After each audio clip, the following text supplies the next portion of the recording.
Okay, I suppose we could. There we go. What's up, guys? Hey, how's it going? What's up, Dylan? What's up, Jason?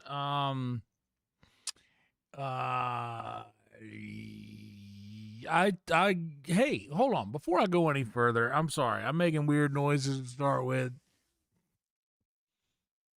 Hey guys, how's it going? Welcome everybody. If you're new here, first of all, welcome to you. I'm Yonder. It is very nice to have you here. Please do me this one favor though. Like this video, subscribe to this channel if you have yet to do that. It means so much to the channel. It shows the algorithm that this channel is slowly growing, which it actually is doing. And we are very, very excited about that. That works a lot better if you guys like the video and subscribe to the channel. So if you guys want to be a part of the growth and help out a little bit, please just do me that one favor and like the video. Subscribe to the channel if you don't mind. That would help so much. All of the other things, like if you guys want to drop some love on the channel, there's a pinned comment where you could do that, which is basically our super chat, because I've disabled YouTube's regular super chats for an unrelated reason. And what's up, Sky? What's up, Roadkill? If you guys would like to support, fully appreciated, never necessary, but certainly appreciated. If you guys want to go that route, you're more than welcome. If you want a little something back for your support of the channel, feel free to become a YouTube member. Feel free to become a Patreon patron. There are hours and hours and hours of content out there for your consumption on the Patreon and the YouTube members, if you guys would like to do that. Fully optional, not necessary, but definitely appreciated. And if you guys just want to drop something straight to me, feel free to use the Venmo. That comes straight to me. 0 cut, 0% get taken out, and 100% of that. Hell yeah, Shane. And also, if you guys would like to follow me on Twitter, if you'd like to follow me on Instagram, or join our Discord, come and join the Yonder Town festivities we have going on over in my Discord. There's links in the description for that. Also, finally, along with all of my links, my link tree that has all of my links, there's also a link tree dedicated to a bunch of my friends who also live stream, and we are trying to help grow each other's channels out here, and that is an easy way for me to do that. So if you guys would like to subscribe to a bunch of cool, hip YouTube channels, just click the link under streamers, and that's it. You don't have to do any of that stuff, but if you would like the video and subscribe, that's all I actually ask of you to do. Guys, officially, I returned the, I'll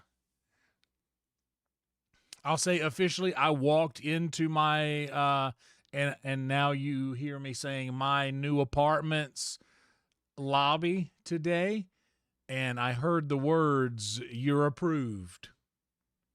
So that is cause for celebration. I got to hear someone speak to me the words, "You're approved." So now I'm going to be approved to move in on the 26th. So I have started to pack up a few things. I'm getting, I started packing up my room a little bit tonight, and I got about 5 or 6 boxes. Six boxes packed up. I got most of my books, and I got most of my records packed away. A couple of bookshelves. These bookshelves. This stuff over here and that stuff over there. Most of that is all packed away. So thank you guys for the congratulatory praise. How about we have a little word from our sponsors here? I was honestly not planning to go live. What's up, Gore? But I wanted to, because this is Thursday, and usually I take Fridays and Saturdays off anyway, and I took Sunday off of work. Oh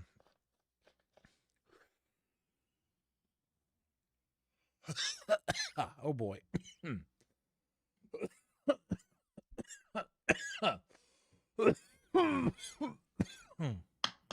Oh yeah, that's a thing.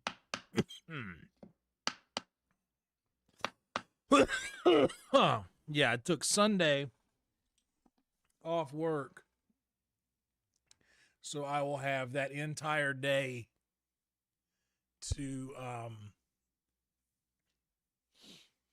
I'll have that entire day to get some shit done, get everything that I don't need in the house out of the house. Hell yeah, Gore.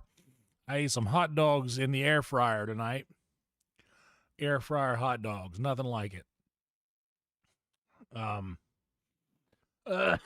What's up, Soupy?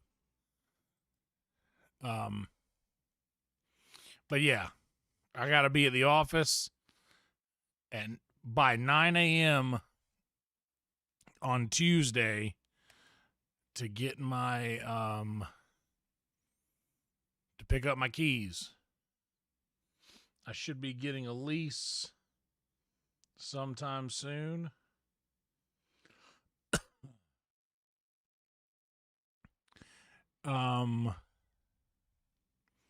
Yeah, I should be getting my lease in the email, and I'll just have to sign that. You know, that's a DocuSign sort of situation.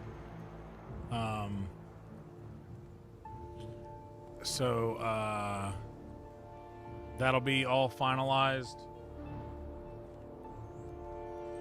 within the next few hours, I'm hoping. And I think I told you guys this yesterday. The dumpster is in the yard. There is the dumpster is in the yard. The biggest mess.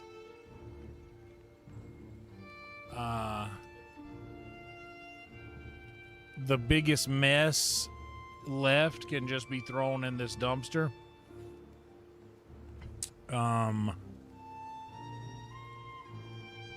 And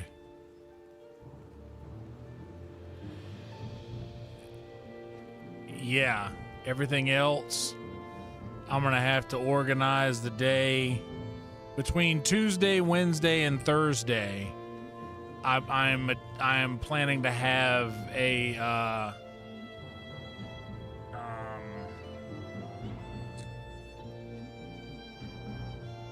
U-Haul. I'm gonna rent a U-Haul,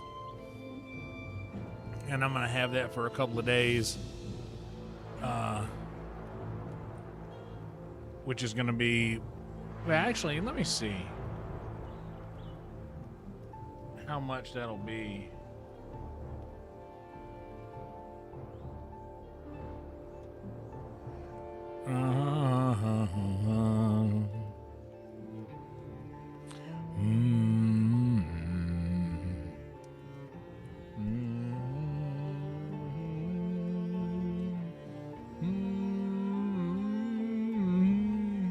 What's up, Panic?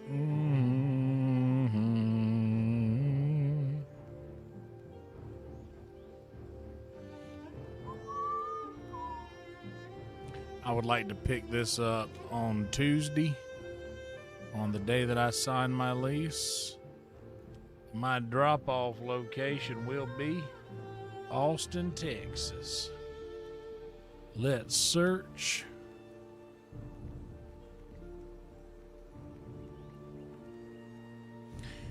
The truck, the van. Honestly, the van might not be.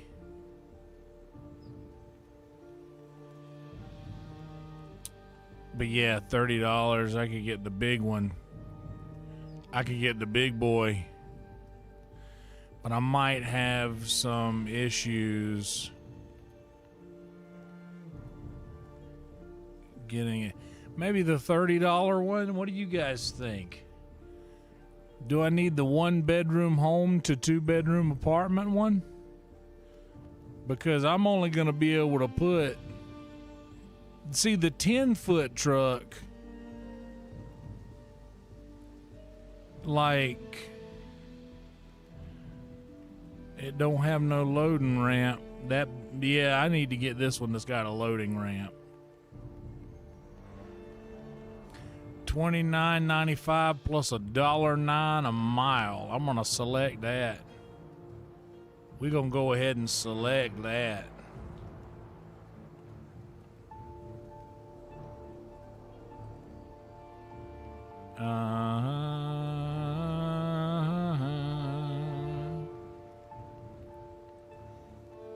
And I'll probably need it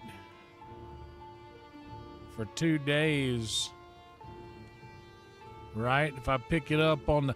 Does it count if I pick it up on the 26th?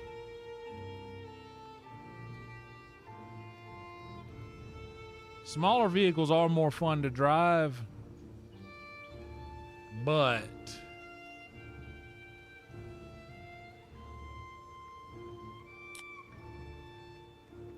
I'd like to get all of this in like... Well, if I got 2 days, I could just get... I really could probably get the small... Well, no, because I want the ramp. That's what I want.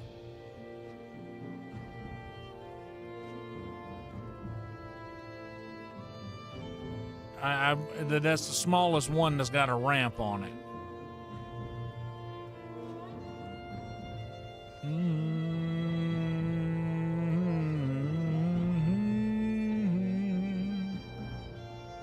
Maybe.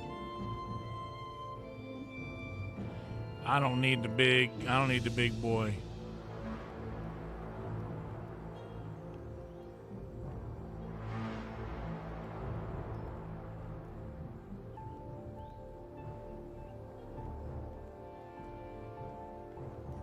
Yeah, so that's it. I want the loading ramp, and I'll need it for 2 days. So Tuesday, Wednesday, I'll get all of the big shit that I need a truck to do. And that would be the 26th, which is Tuesday, right? I'm verifying that because I'm a crazy person. Making sure. Yes, Tuesday and the 26th and the 27th. Yes. And pickup time, I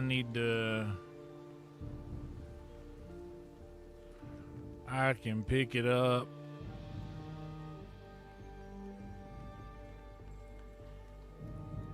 If I got to be there by 9, I can pick up the U-Haul at 10. Actually, 9:30. Let's go with 9:30.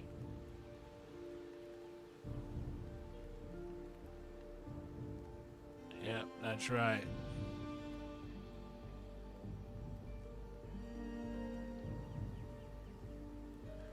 All right.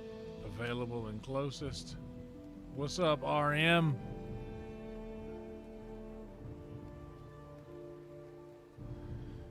How do I want to pick up my truck on my phone with a self-guided process? I'm going to just do a counter pickup.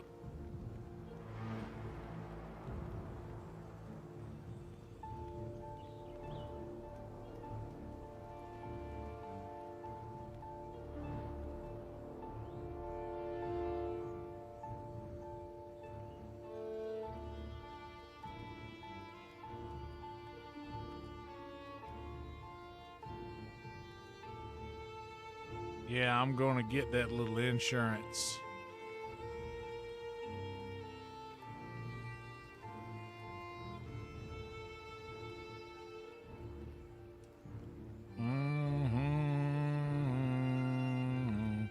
Yeah, but I'm not going to do that right now. I shouldn't have already gone through all that. What's up, Ginge? I was just looking at U-Hauls real fast. I need to get some more ice, and we're going to do some gaming.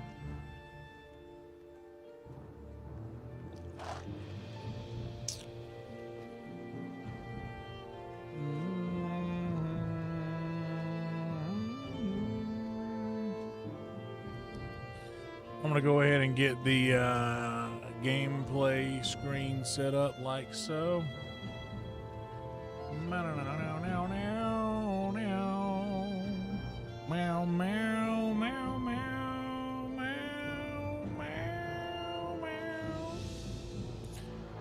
Hell yeah, Ginge, we got good news from the move. I'm officially approved. I was approved already. They just wanted a better document because the document that I provided was just I fucked up, like, so hell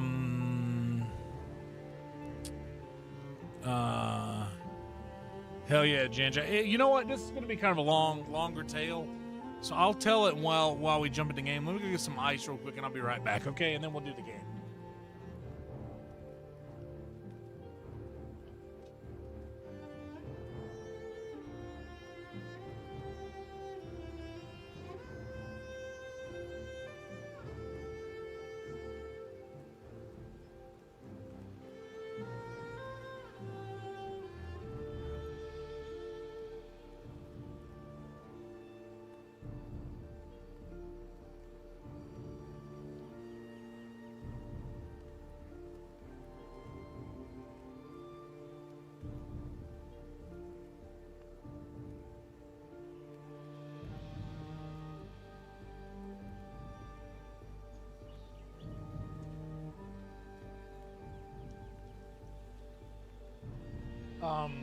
So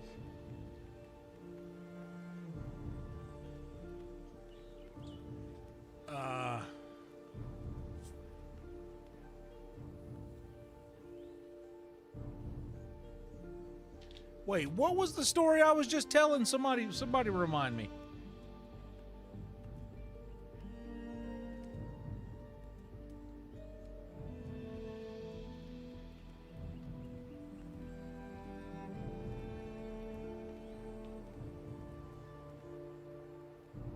Oh man, I was talking about something. Hold on, what was it I was talking about? Yeah, about a...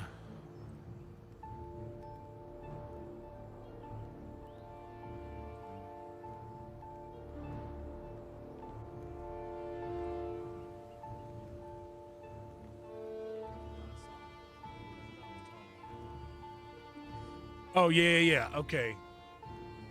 So, yeah, I'll explain this. So, oh, also, guys, make sure to put your chat on live chat so that it doesn't, like, auto-moderate any messages or any, like, subject matter or anything like that. Faulty paperwork. So what happened was I have to go through on this self-employment affidavit, and from the months of like May of last year, until the month of April this year, I had to input all of my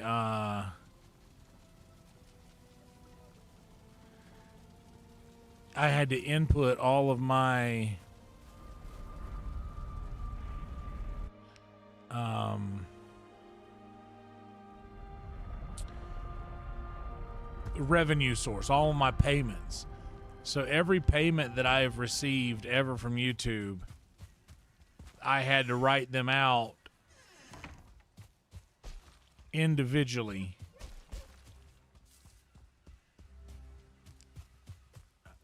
And starting with the month of May, I started writing out all of these things in front of a notary so that she could verify that I was giving legitimate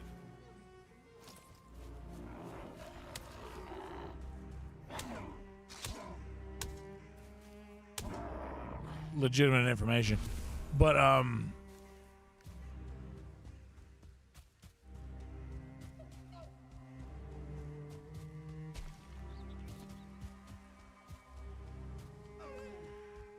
I accidentally started entering the figures for April. And so instead of putting down the figures for June.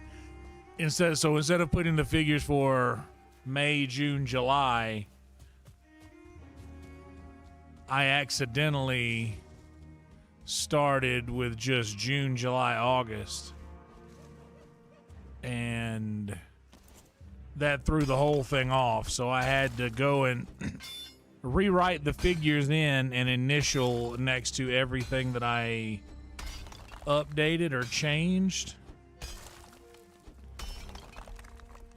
And there were just too many mistakes on that first line. And they were like, yeah, all the information checks out. Like, you're approved, but we just gotta get these forms updated for, bureaucracy.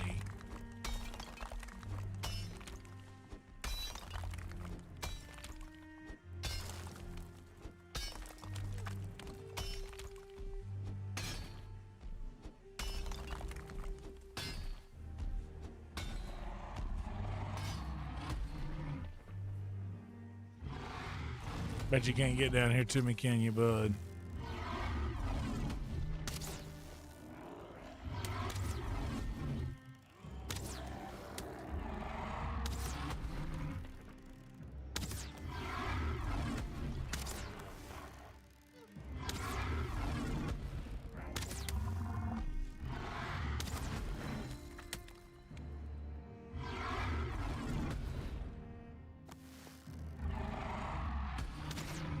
Honestly, that's great, dude. Knock that copper out of there for me, bro.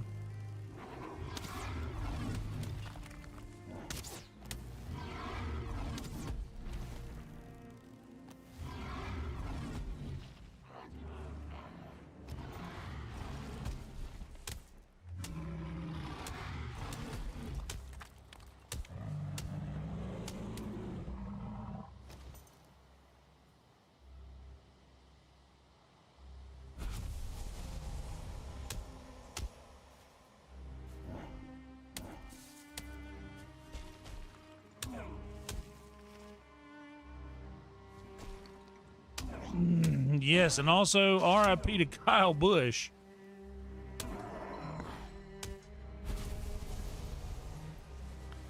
But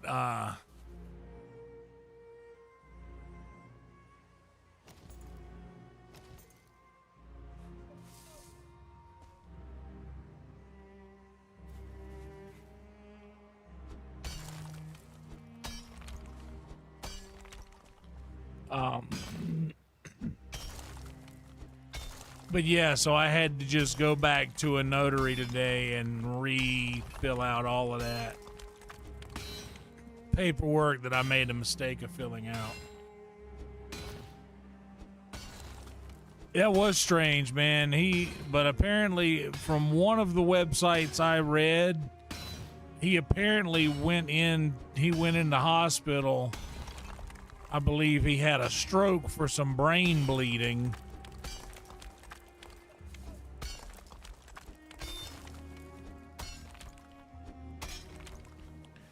According to one of the sources I read up on. And,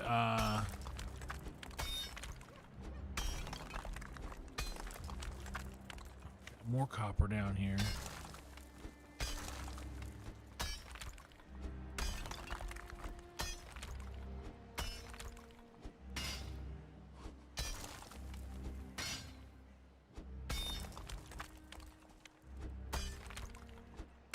What's up, Trick?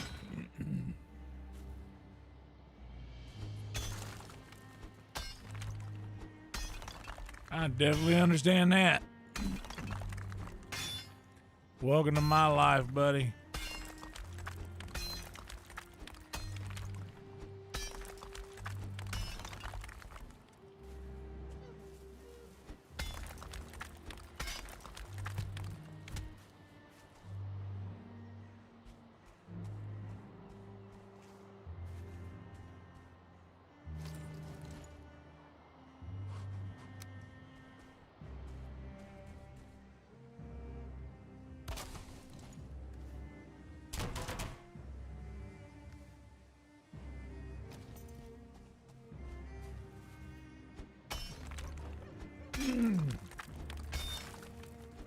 Oh, but y'all, it's so sick. I am just so beside myself excited. And dude, you know, I'm doing all this grown-up shit. It makes me sick. I hate doing grown-up shit. I don't want to be a grown-up. I'm tired of it. But, man, today I went and I called all the people whose utilities are in my name.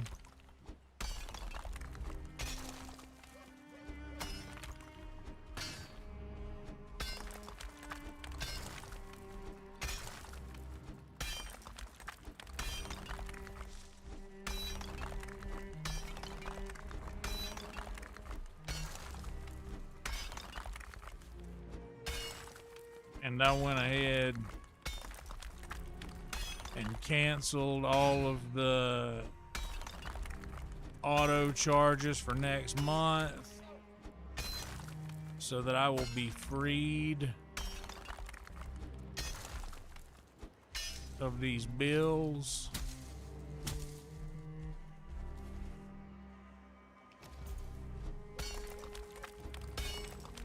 And organized all this other stuff.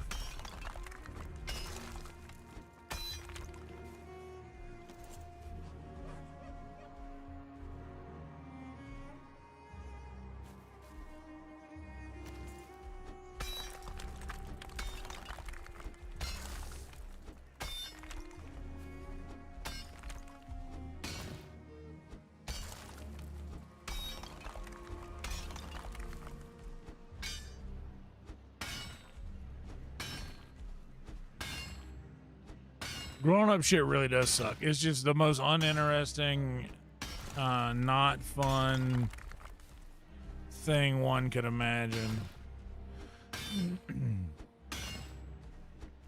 Like, curse young me for ever wanting to do this over what I was doing then. Like, not being a kid. I mean, it's being a kid's awesome, I guess, compared to. Well, I mean, sometimes it is. Sometimes it's... Alright. This dude's freaking me out.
What's up, late?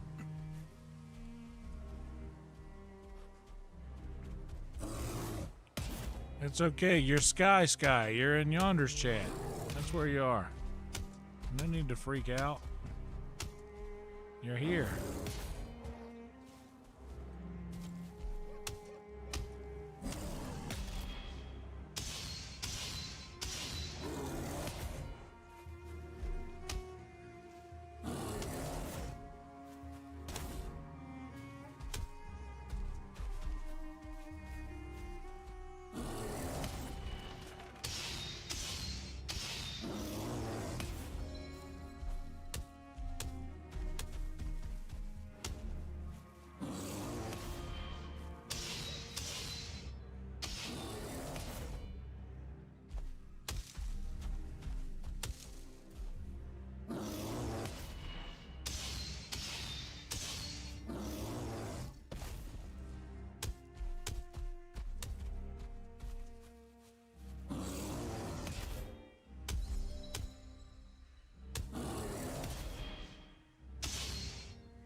Slow night. I mean, I just got started. I was packing up. I wasn't going to go live, but then I'm just an addict.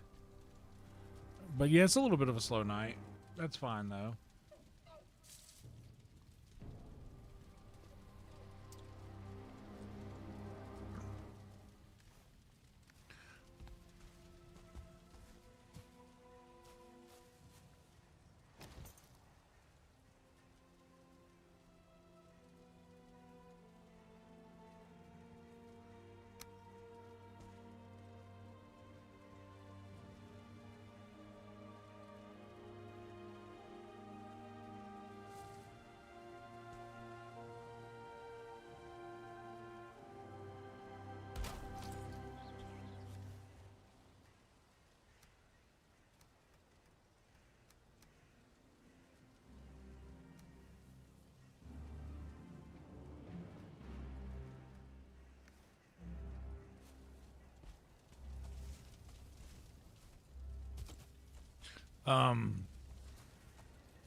Yeah, never mind.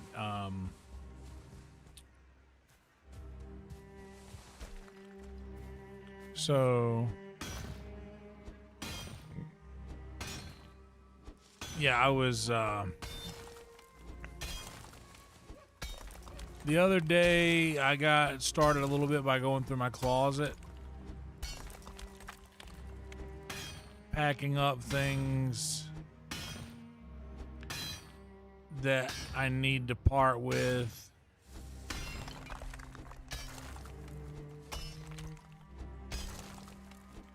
Just going through shit and being like, yeah, this could be tossed.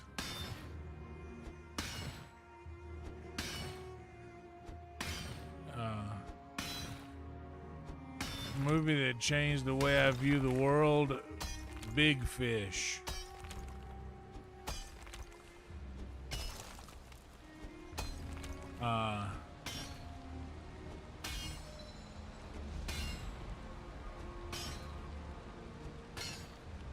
But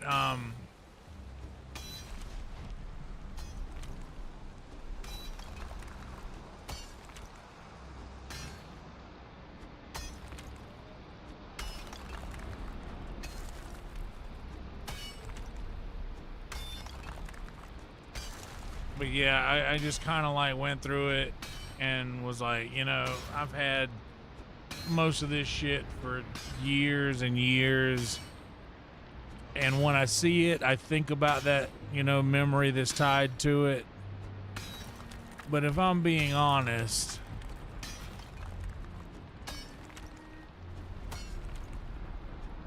how much of this is really something?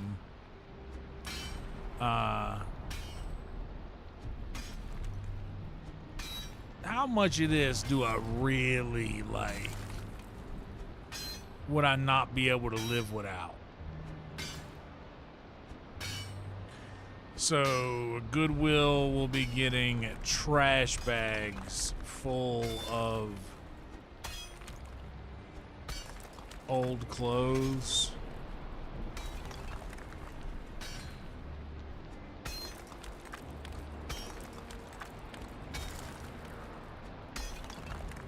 Yes, that is Ewan McGregor. The other guy is, I think, Billy Crudup. Jessica Lange. And, of course, the late, great, what's his name?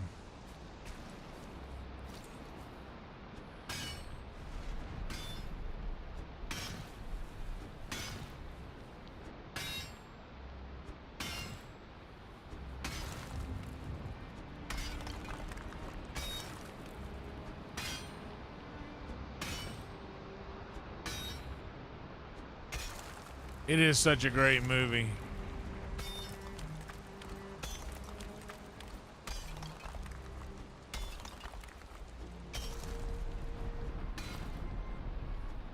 You know what? If I do see someone wearing my old clothes,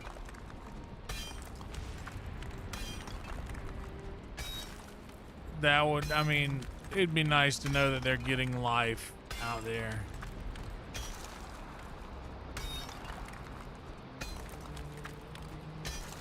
But it's like I've just kept sentimental clothes that I don't even fit in anymore, you know?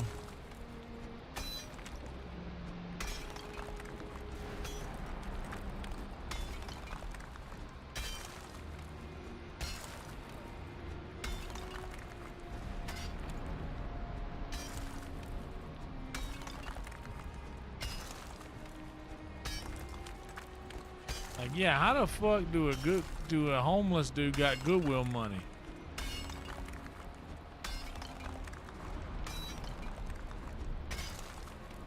I think I'd be more likely to see a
Oh, dude, no. Well, this is the thing is, like, the homeless dude wearing your clothes has definitely shat in your clothes more than you. Like, that's just, them's the rules, man.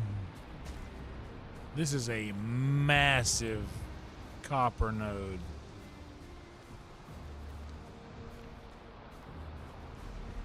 You know what? I'm curious just how far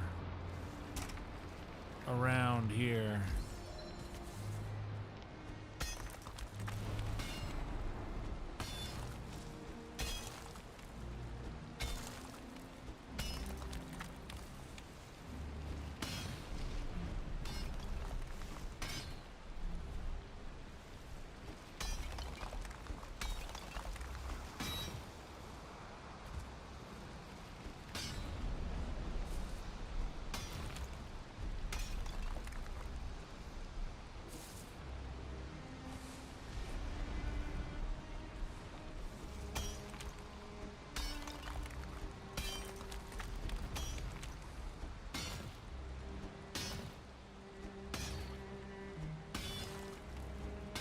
What's up, random?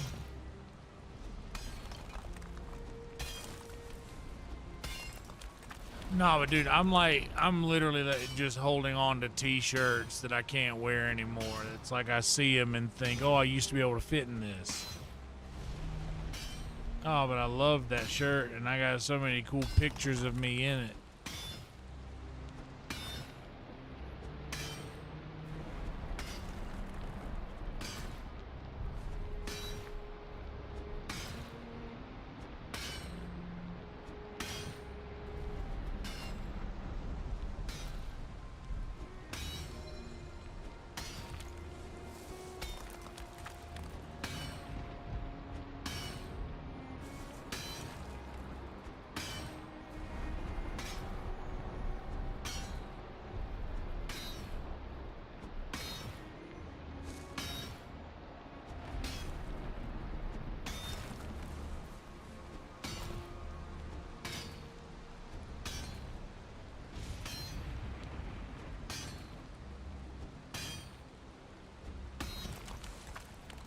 Big pop on that rock, okay. So now let's see how deep this will let me go.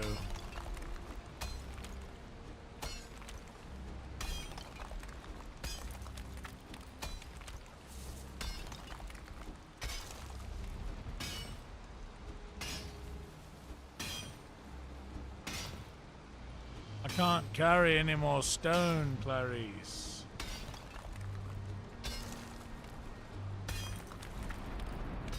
But yeah, like I said, I wasn't gonna go live, but I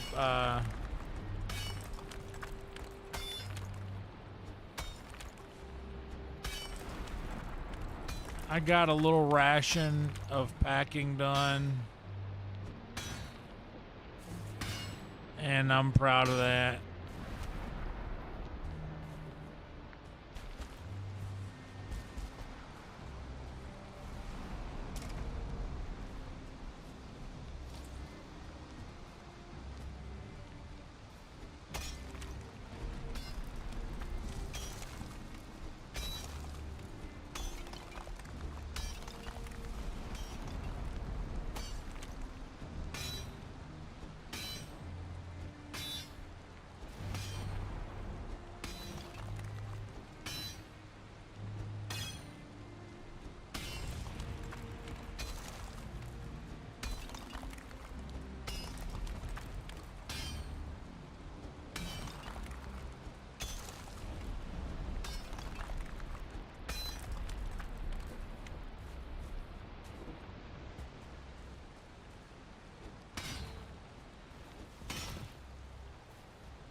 Damn it. Let me stand atop you, Rock.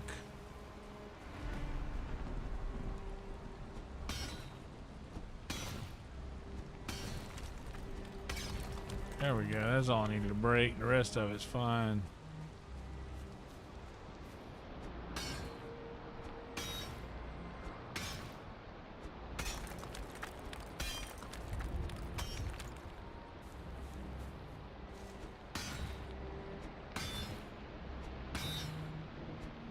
We are moving, random. And it is official. Officially approved. I should do a YouTube post, which I will probably do this weekend. I might, we might do some,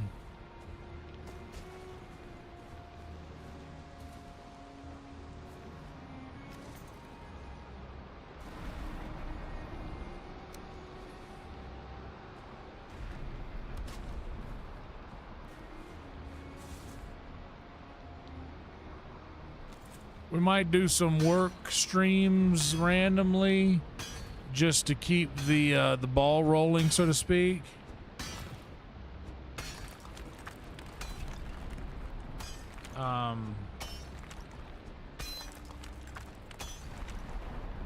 You see how much it is taking me to chop that there? See, if I just hit this one time down here, it eliminates all of that up there that I just chopped. Just gotta make sure that we're not connected anywhere here. In any way except right up there.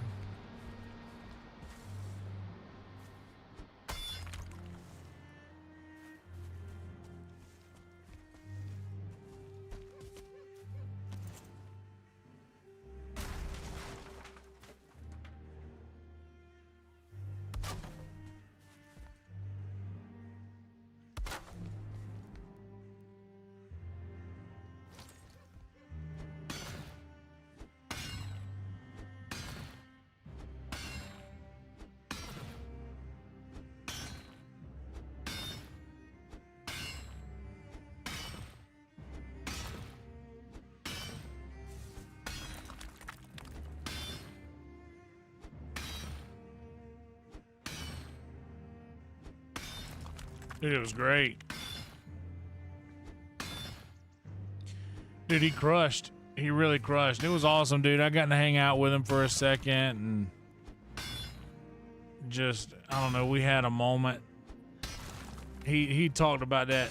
He talked about that thing that I said at Secret Show that somebody asked him, did you grow up like playing, did you get started playing in church? And he said, I got started selling crack. And dude, it was one of the funniest things. He's so funny. It was a very good set that he had.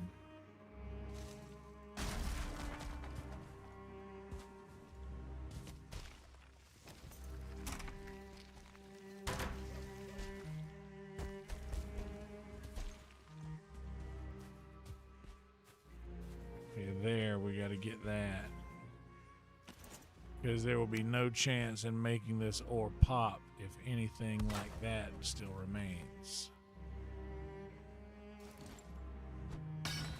So let's get this off of here.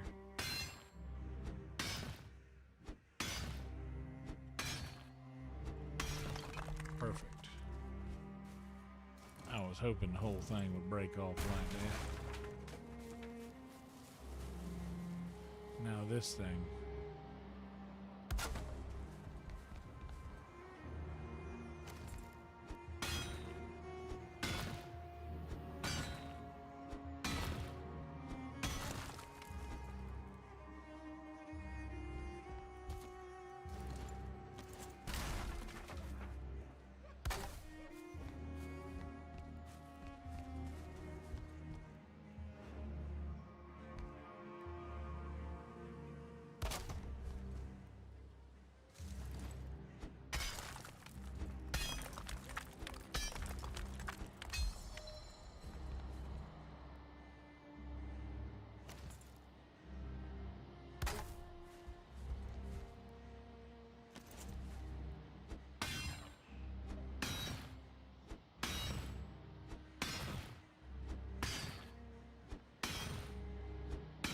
Yeah, Jelly Roll's awesome.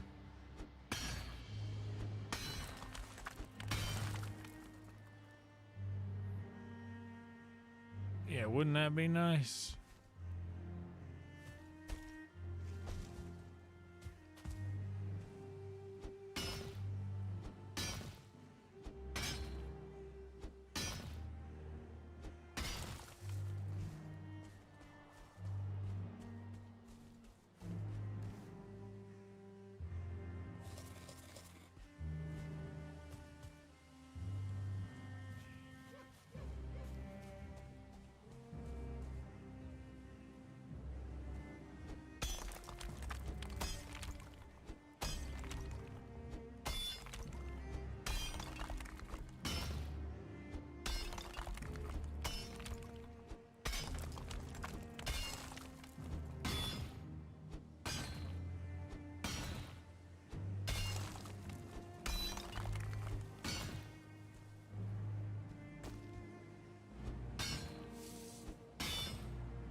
slide on down. I think it's right over here.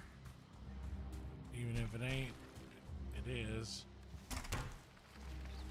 Alright, now let's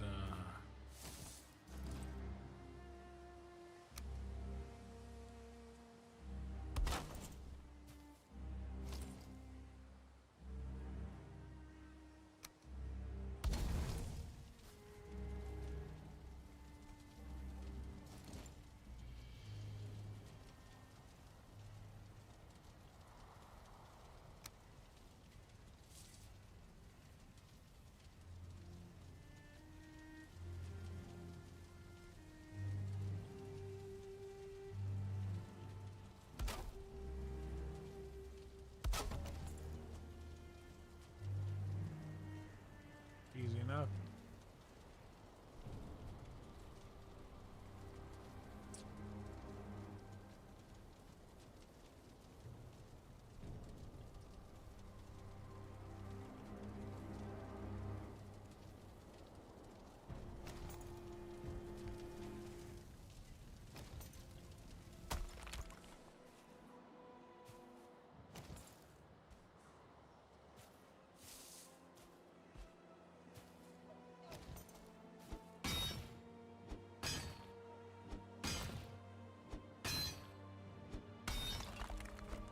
It was time for it to go.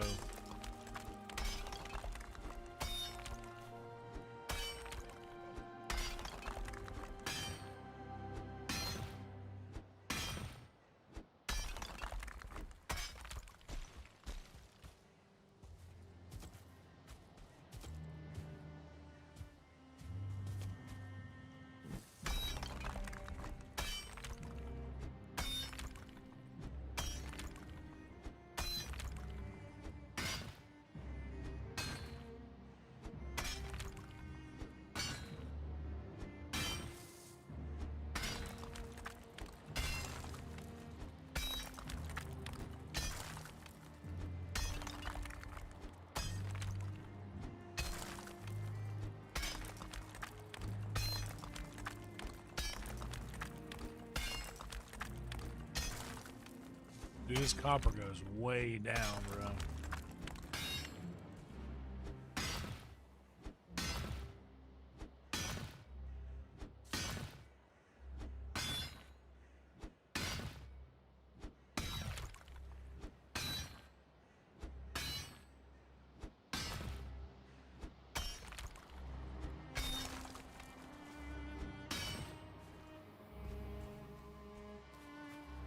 Oh, I need to leave that bed there. I didn't realize I was digging out under my bed. Well, there ain't no monsters under there now, at least.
It's so odd. It's only just a little itty bitty shell of copper with all of this earth underneath it here.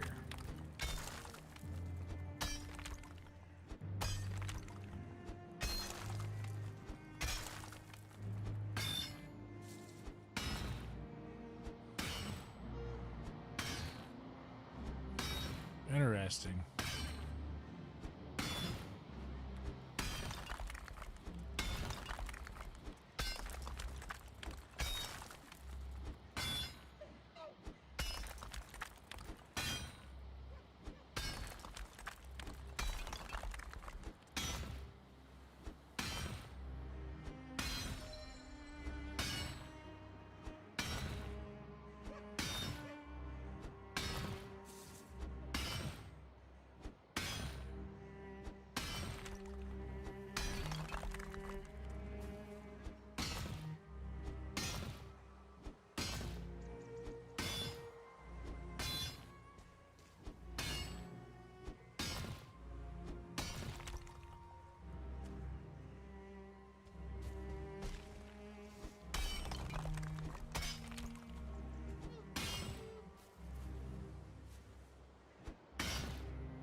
You know what? I feel like, am I even in copper here?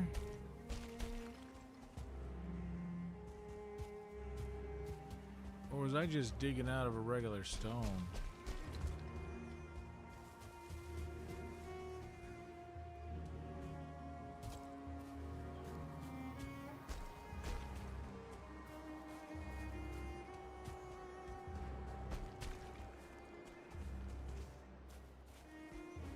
Secret Show was great. I had a good time. It was a decent set.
Oh, sorry.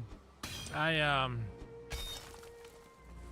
a little extra tired tonight because I got up early today to go get those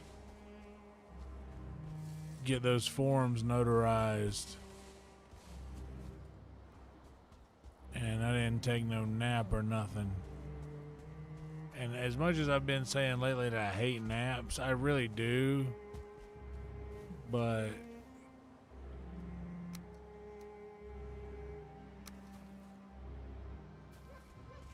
they've been like wicked helpful here lately. Just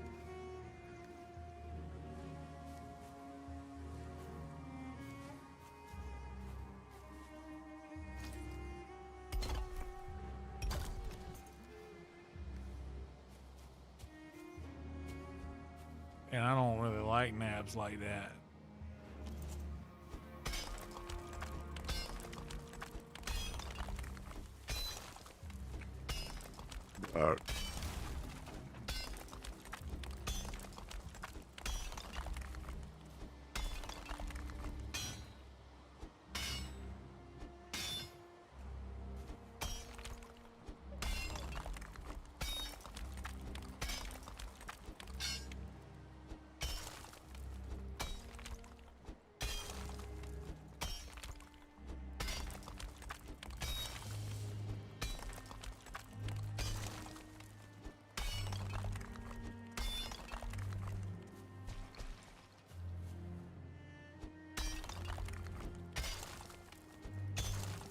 I'm just trying to get under this fucking thing now.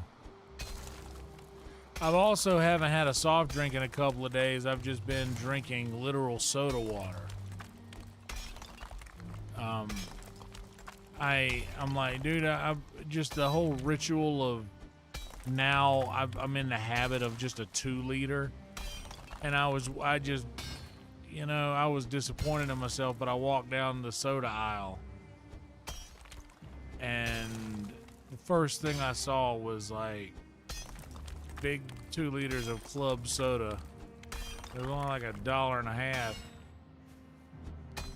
So it's much cheaper than any sodas. And I was like, you know what? All I really want, I think, are the bubbles. I think I just want some bubbles.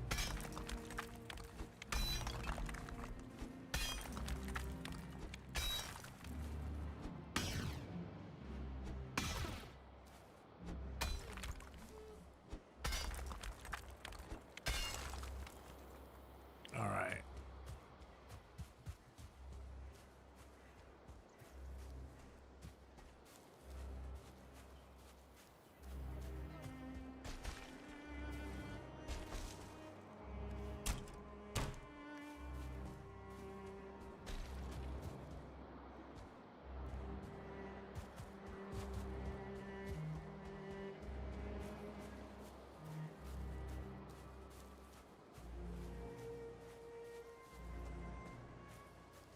Yeah, it seems like a good a place as any.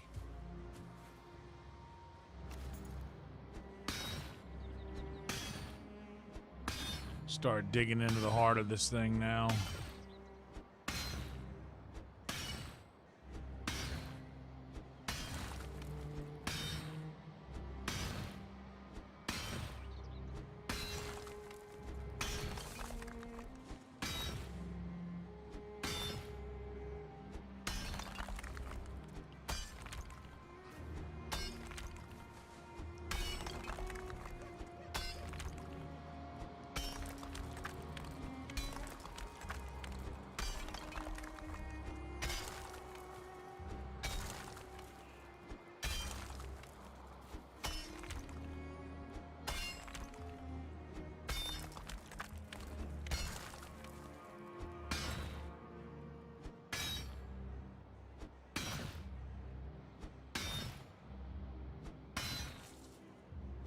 Thank you guys once again for being here. Please like the video, subscribe to the channel.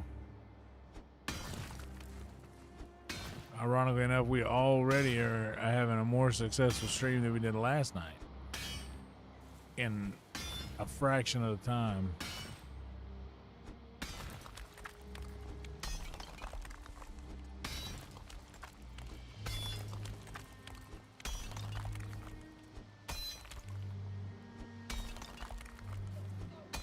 There we go.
Aha.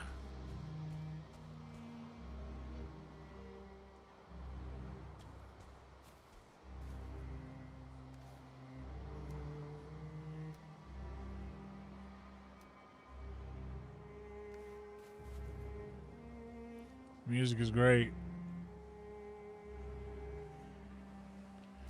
Yeah, dude. I mean, man, we all know how quickly it can be taken away. And also apparently how slowly it can return.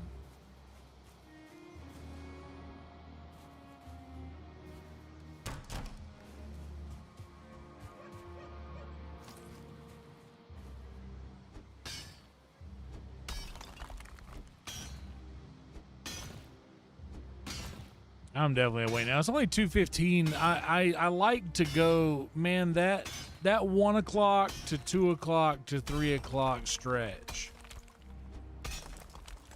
is generally the greatest numbers pull that I have on most streams. So I like to get in for that at least.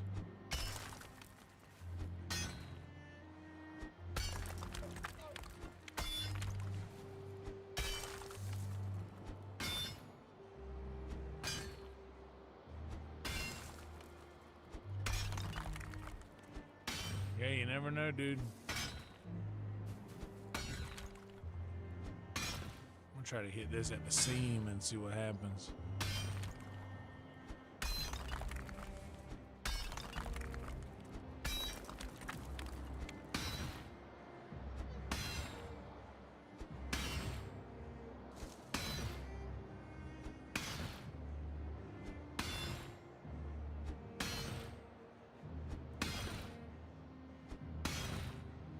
So yeah, I was gonna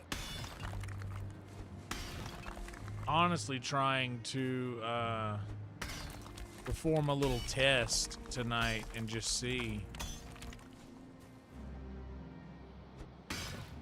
I appreciate that, Dave, Sarah. Dave, Sarah, I'm getting a new apartment. Believe it or not, it has a room and a door big enough for me to walk through. Crazy, right? Thank you, Davey. Love you, buddy.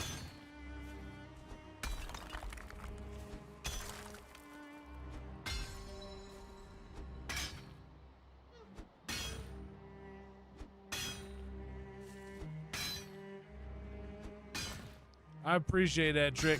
Dude, I'm so bad about it. I've seen you post several of those videos. There's no way for me to create a post and share it through mobile when I click the share button, because I've tried to do that a couple times and I always forget when I'm at desktop. I gotta remember to like share those, or at least like do a remix of them or something like that. Those videos with my music. I appreciate it, man. I don't play a lot of my original music because of the nature of the. All right, it's probably time for me to.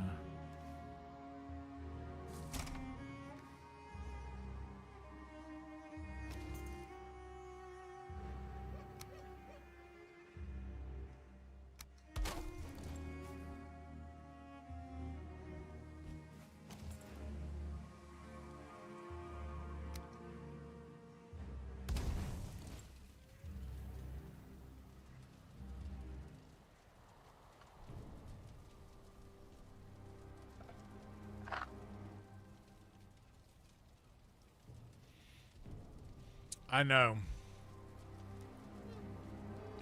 Yeah, Dave knew me when it was just me living in my little bachelor's den in the inlet. And I'm about to have another one of those. I should have left that bed there. I'm about to have another little bachelor's pad. It's going to be great.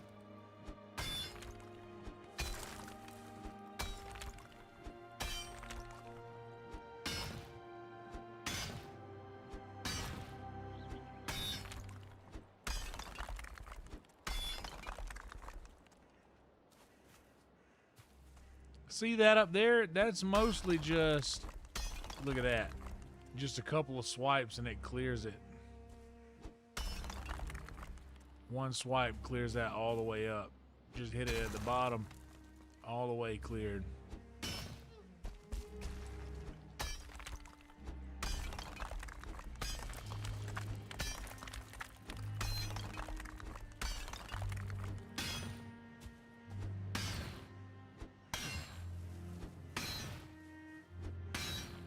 I appreciate it, dude.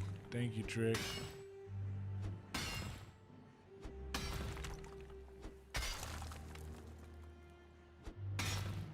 You're right. I did.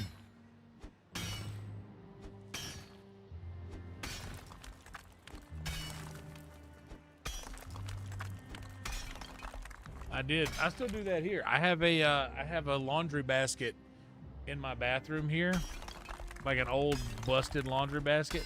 By the way, if y'all have ever heard my bit about somebody was selling a used laundry basket, that was a real bit. And I came up with the punch, just put something in it, because that's literally what I started doing. I just turned it into a little recycling bin in my bathroom. And I'll just whip little plastic bottles or whatever plastic items over to it.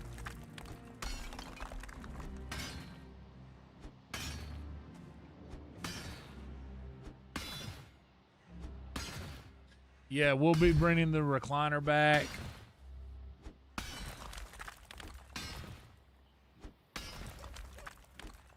Because this apartment is set up similarly to my old apartment.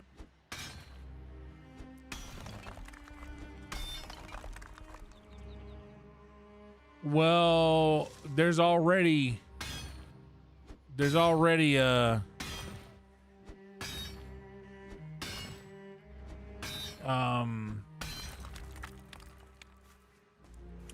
let's just say that's like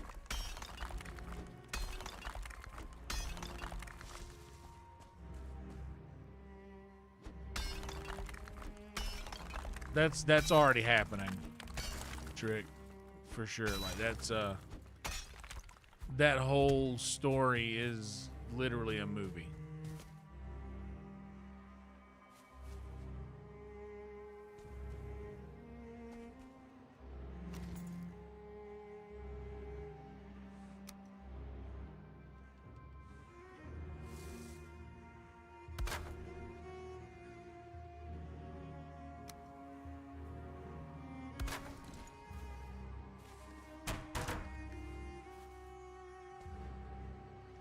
Yeah, holes in the side.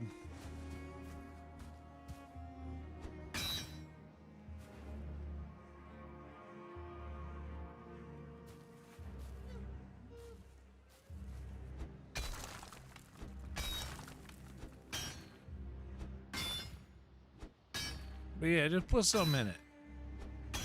What's wrong with that?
There is a live show that I did called Local Sets, where I broke down the story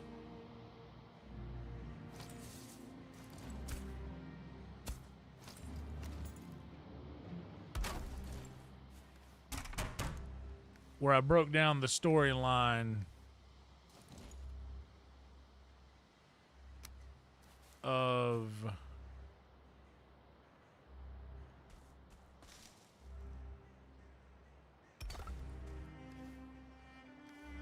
how Tell Me Darling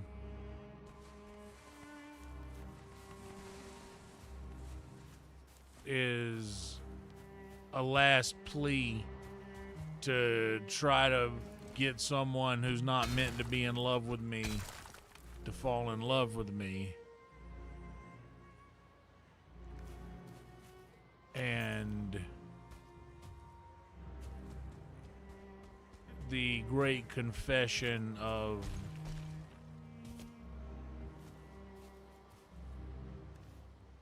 tell me, darling, if you felt that pain, here's all this stuff that I do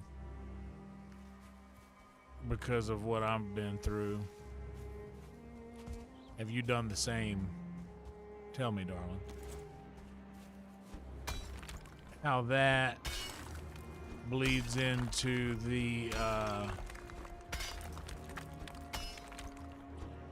struggle of the marriage, and of how I'm trying to make, or not me, but in the story, the protagonist in the story is trying to just make something fit that don't fit.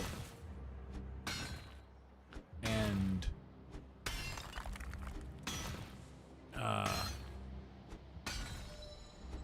then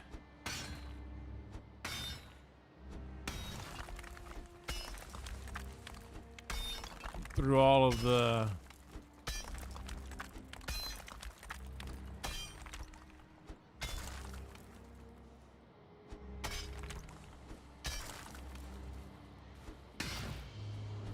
struggle of that and working through that,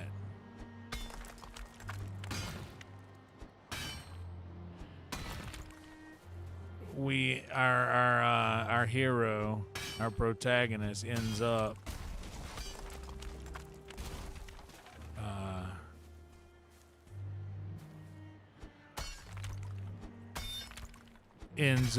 working as hard as he can to keep everything together, but in doing so, he doesn't notice that she's slowly slipping away, sneaking around in town.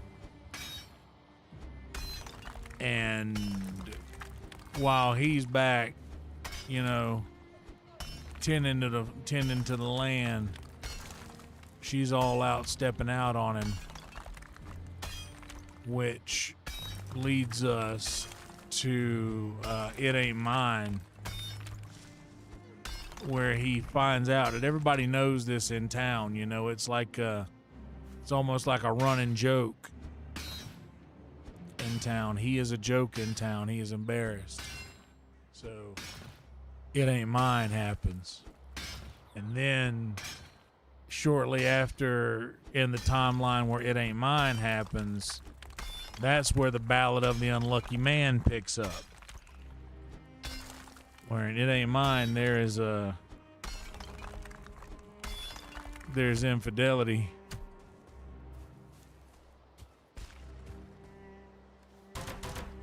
There's infidelity between these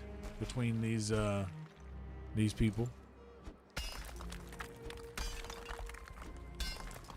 And our protagonist is so hurt by this that he vows to never rest until it's over. And with It Ain't Mine, he ends up tracking them both down, quote unquote unaliving them, and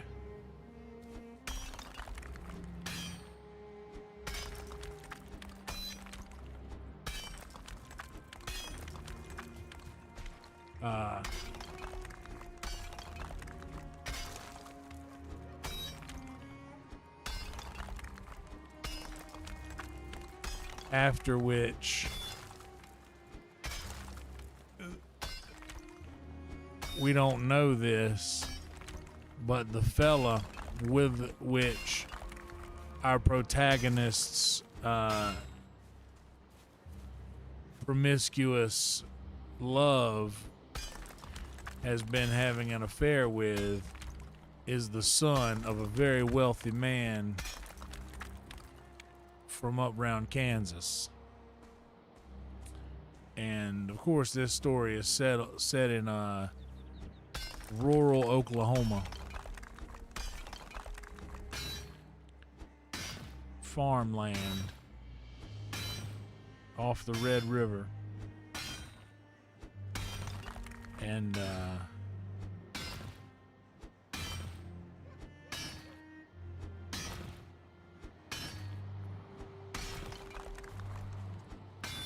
the father comes to town. He comes down to Oklahoma.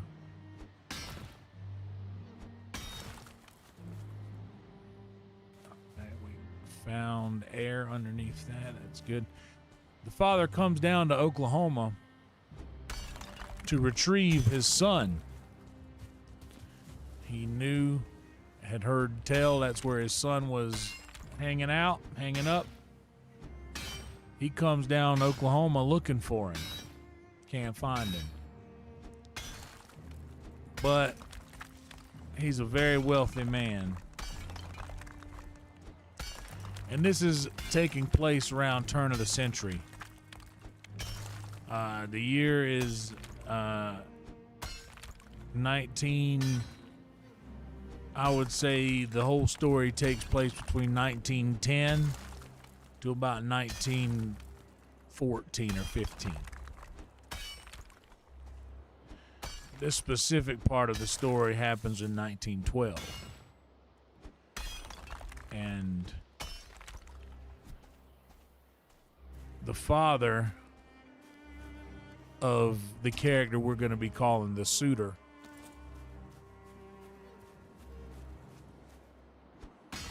is hunting him. And whenever word gets round to him that there was a farm girl, this old farm girl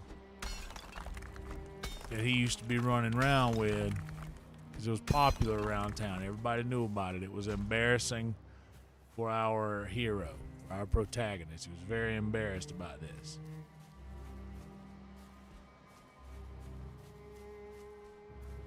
So, where then is the father expected to go looking except for at our protagonist's place? And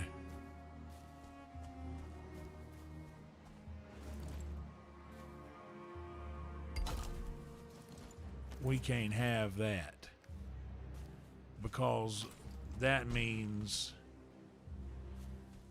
that all of this hurt that we have experienced, all of this angst that we have had to deal with,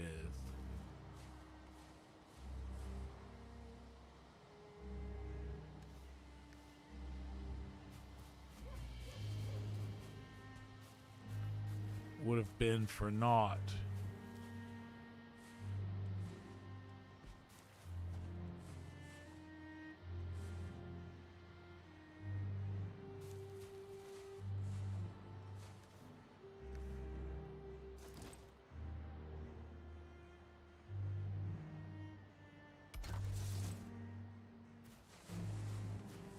If we ended up getting caught. So we can't get caught. That's the main thing. Not only can we not get caught, but we're doing all right.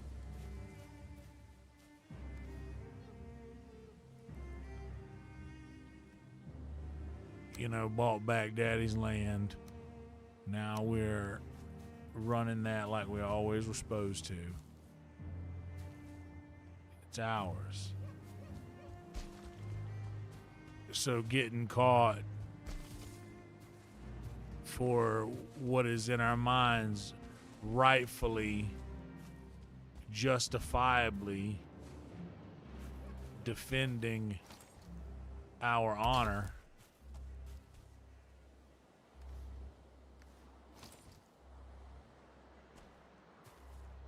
we'd rather go ahead and, just like we took care of the suitor, we will also take care of the father of the suitor. If he wants to find his boy, well, who are we to deny one seeking something out them finding it? So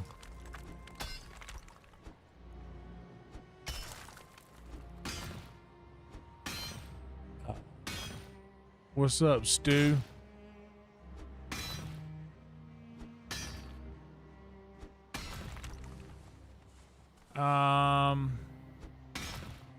I don't know. I don't know how. I really don't. I got no idea. I remembered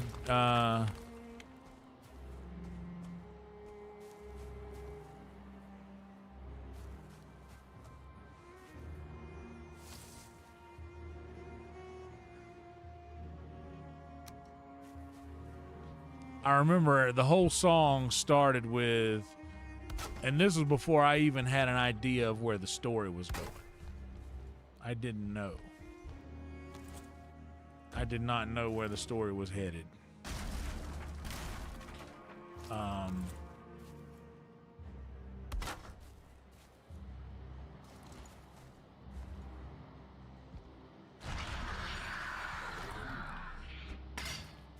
The come hell or high water, good Lord willing, the creek don't rise, was the beginning of that whole story. That might be. That looks like copper up there. It looks like all copper there. All right, let's see if we can get this thing to pop now.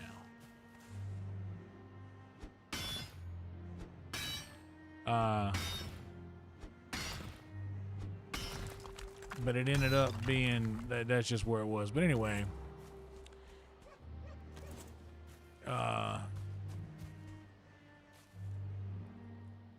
after this point, the Ballad of the Unlucky Man, which the main part of the story is It Ain't Mine in the Ballad of the Unlucky Man. And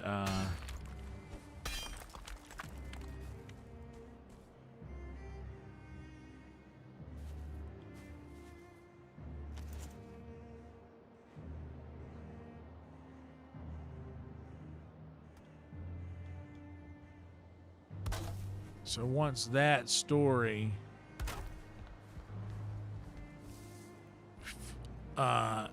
comes to an end in Ballad of the Unlucky Man, then now there are 3 bodies on this man's name. Our farmer. And also, not for nothing, the title of the film would be The Ballad of the Unlucky Man.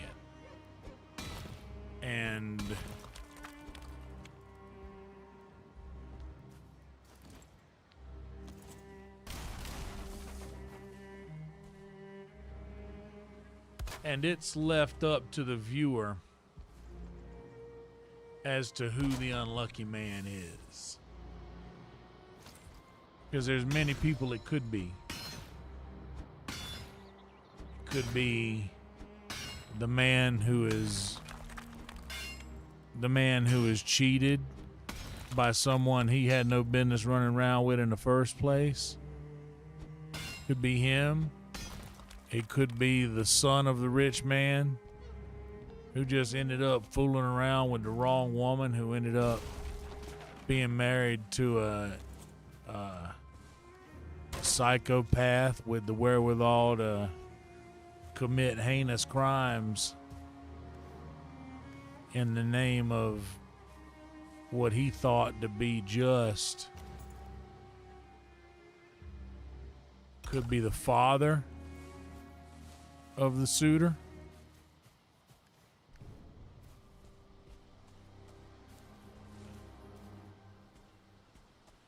There truly ain't no telling.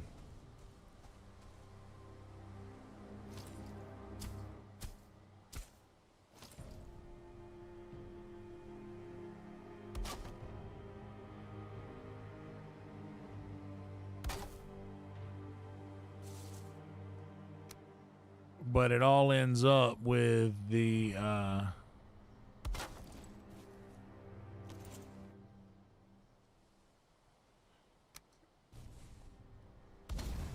with our farmer.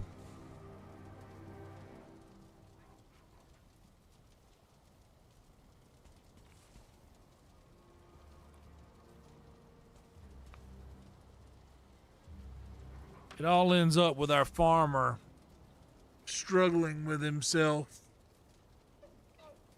and struggling with the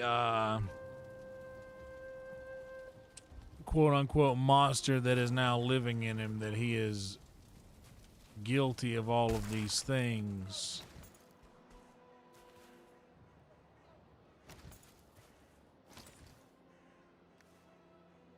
And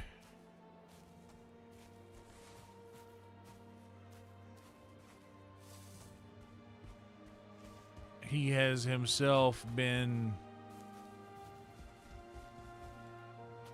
blaming this thing within him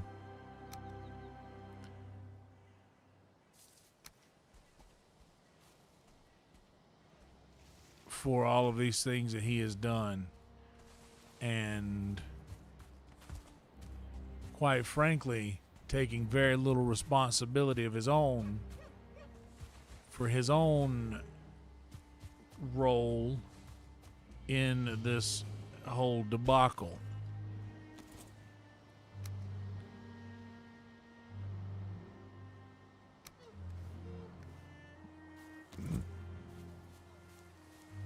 So in ignoring said responsibility and said debacle, he is then confronted by what could, for lack of a better term at this point in the story, a split personality who challenges him at saying, who's the monster here? You're trying to say that it's me, but I bet you don't fear a fucking thing. Implying that our farmer is indeed the monster. But this is all a struggle within himself, to at which point he starts to realize that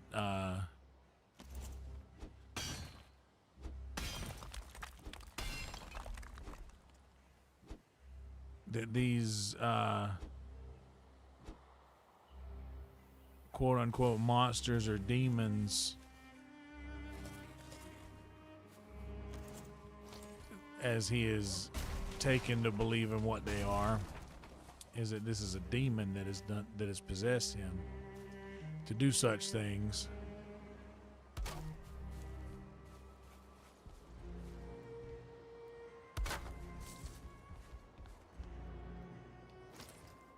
That the demon then confronts him and not just calls him out,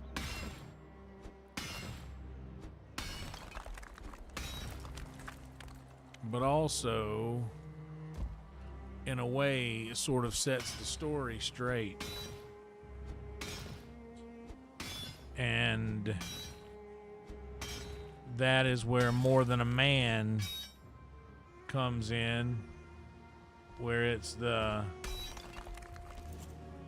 More Than a Man is from the perspective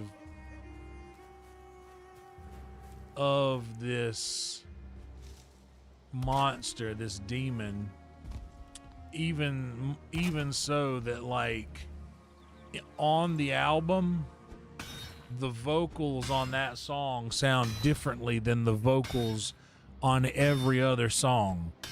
It sounds almost jarring the way that the vocals are recorded.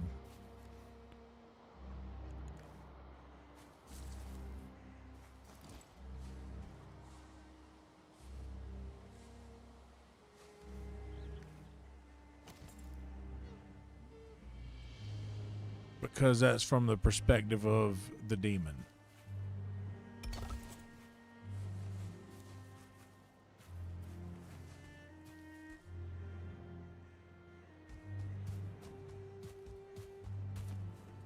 And then we have things like unreleased songs that I've played in like the local sets.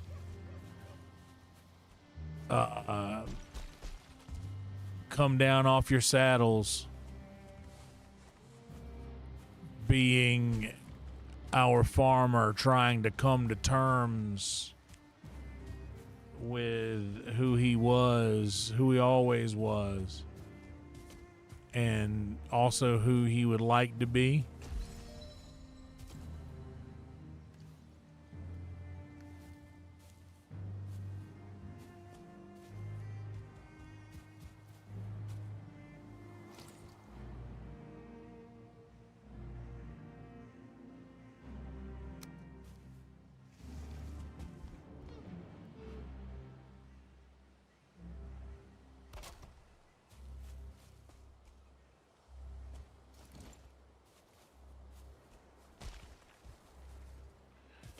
And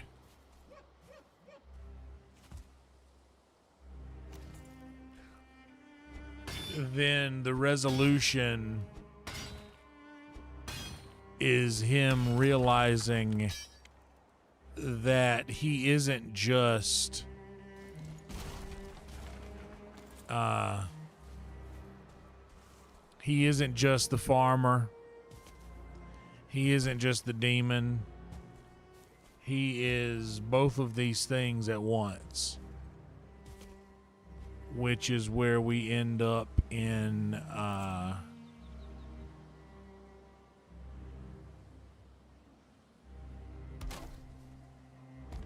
that's where we end up in Just Words.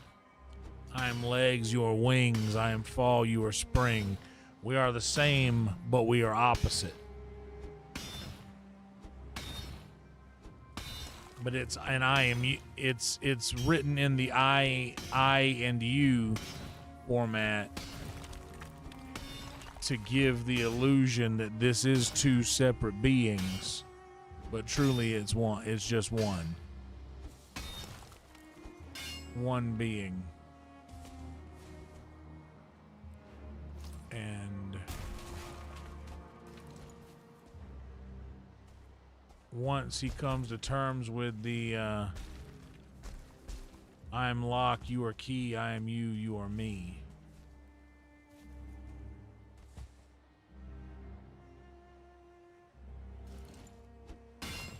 But yeah, that whole album is a concept album, but not a lot of people know that. Not a lot of people, like, I don't think that a lot of folks listen closely enough to the story to get that it's truly a it's just a traditional concept album where one thing begets another, and to be honest, not every single song has a piece of or not every single song is completely about the lore, but every single song has a piece of the lore in it. It all exists in the same universe, you know, in the same universe that I create here.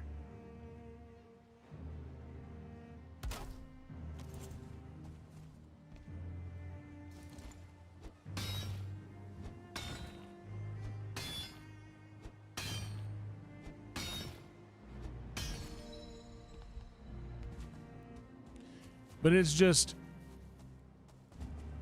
it's basically just it's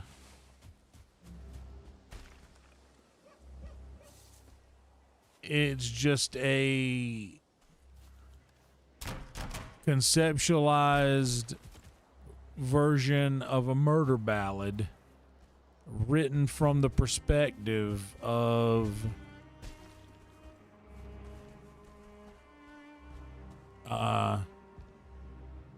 a Southern man.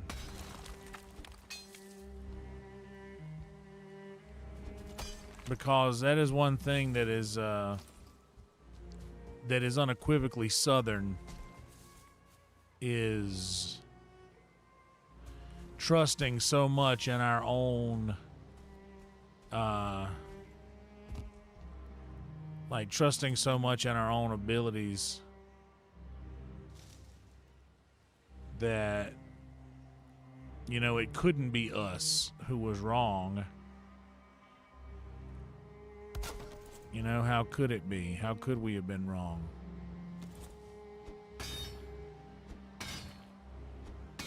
So it was somebody else for sure. But then also the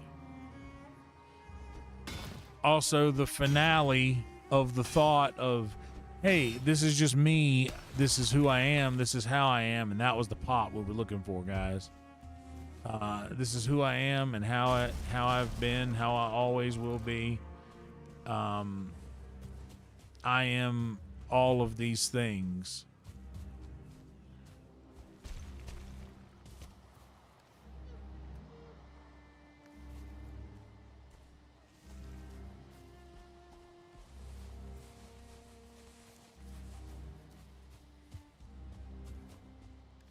So yes, definitely, this is definitely a well thought out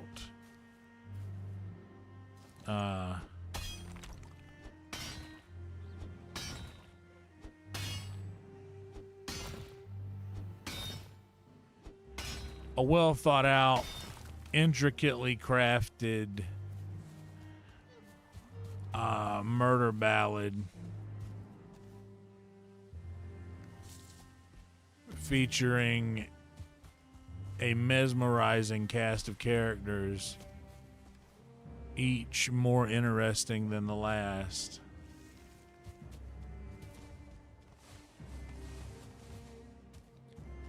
And a tale of love, heartbreak, survival, revenge, justice, self-reflection, but most of all,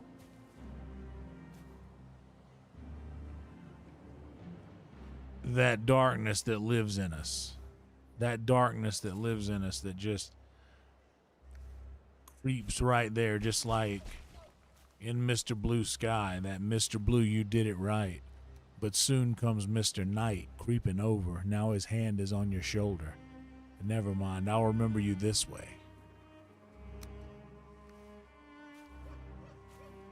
Much like that. And that's how you clear out a copper node. Look at how big that node was. All that stone that we left there.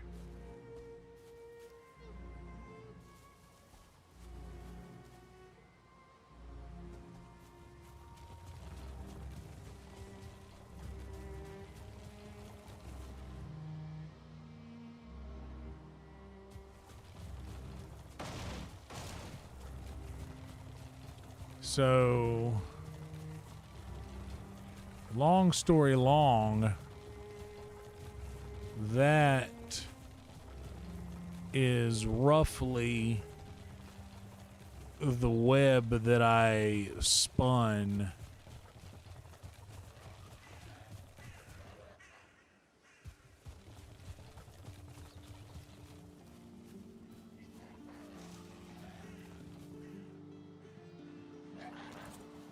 surrounding the Ballad of the Unlucky Man, or the story, or the movie, The Ballad of the Unlucky Man. I want to make I used to give the intro before I would play any of these songs, is that one true fact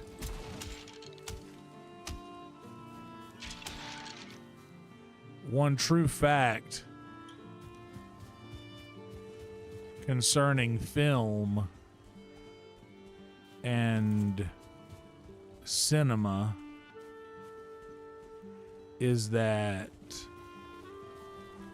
comedy, drama, horror, suspense, action, the hero's tale, all of this originated in Rome,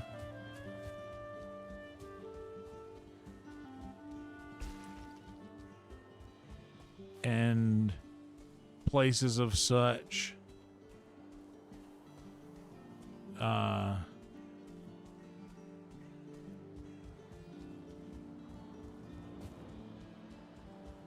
The old theaters of Rome. That's where a lot of those stories originated.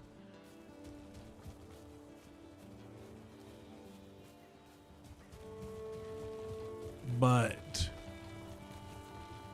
because everybody, any story can be the hero's story, the hero's journey.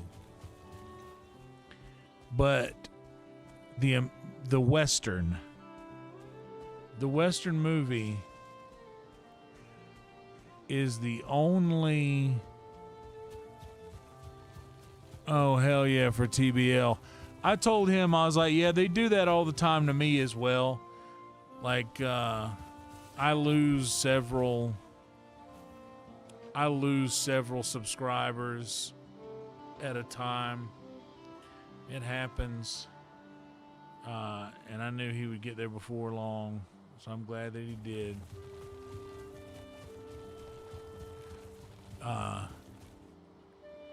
But anyway, the Western, the story of the I'm headed west to make a better life for myself, and then the stories of the people along that path who ended up settling in places like Texas or Oklahoma or Kansas on their trek across the country to go and find the gold in them hills. That is only America's story. America is the only one that can tell that story. And ironically, a lot of our greatest Westerns were filmed in Italy by Italian directors, and hence the becoming called spaghetti Westerns.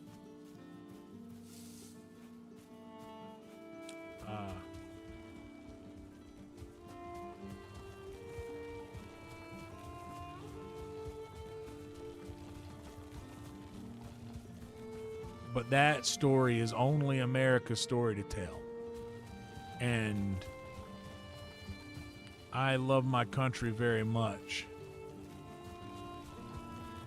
And luckily, I still live in a country where it is still okay to be proud of it. All right, looks like we're going to take a trip through the woods here.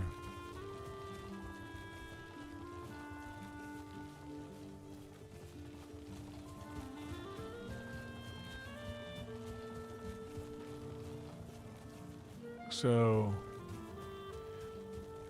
it is a Western. And a friend of mine, a great friend of mine who you might could still find some of his music out there. He was a very, very, very fine songwriter. John Wesley Satterfield was his name. And John Wesley Satterfield was my friend. and an incredible songwriter. I loved his command of words, and I was describing to him one day about how I felt like his songs were unique, and we used to drink together a lot. We were big drinking buddies. And what's up, Totem?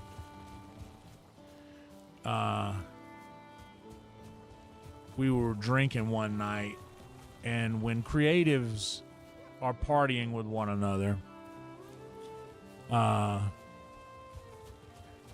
we'll, especially people, if we feel like we're speaking with somebody who is on our level, or will actually, not to sound a certain way, but artists, I think, is a general consensus. We all have this thing in us that makes us feel like, you know, we're the only ones that are feeling this thing that we feel.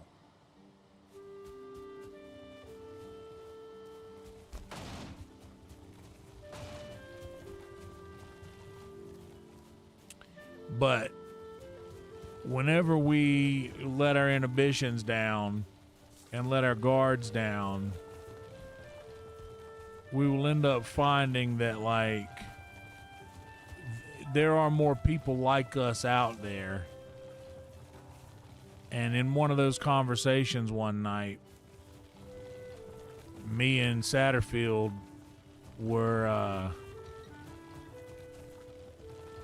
kind of just comparing our songwriting, and he said something that stuck with me. He said, I'll never write a song that has a reference to anything modern in it. And of course I asked him why that was, and he said, well, I want to write the kind of song to where if somebody were to hear it 100 years ago, they wouldn't misunderstand any part of it.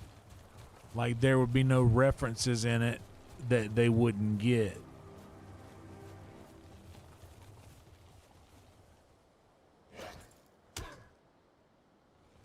And there's something that was beautiful about that like spoke to me. So I said, damn, bro, that's genius. I'm going to steal that. I'm going to use that.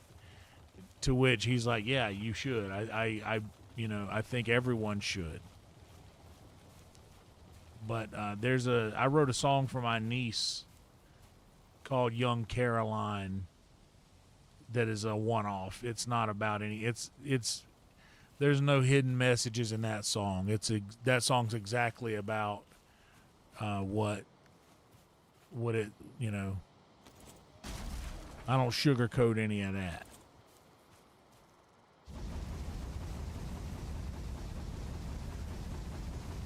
But there's a line in that song where I go, I never reference modern things in lyrics. And I got a set of rules for writing songs.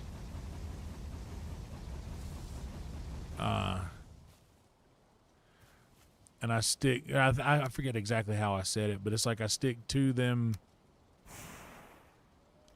I stick to them and stay true, but I'll break my rules for you. I had a little help pulling this off, and then it was like, your grandpa called me up with an idea, and that's like referencing a phone is something I would like never do. But if you go back, and now knowing that, going back and listening to any of my songs, you very, very seldom will be able to find any reference to anything modern in any of my music. If you go back and listen, every single song if it were released 100 years ago, there would be no part of it that would be confusing or that someone from that era wouldn't understand.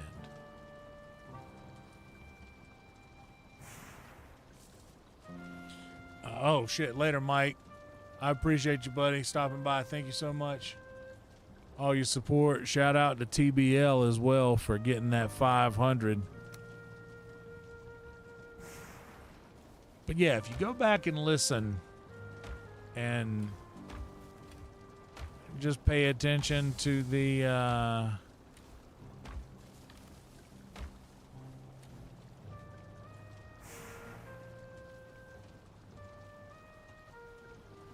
just pay attention to the bullshit, to the lyrics.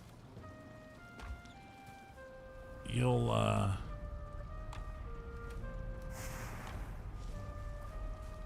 you'll be like, oh shit, this is interesting. He's literally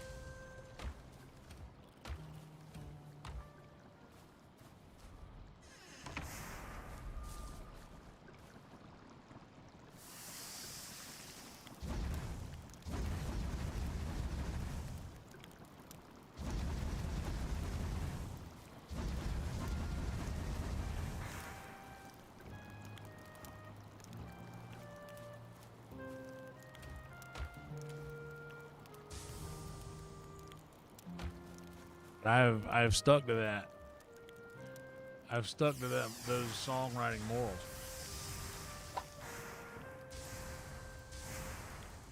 Makes it more interesting for me.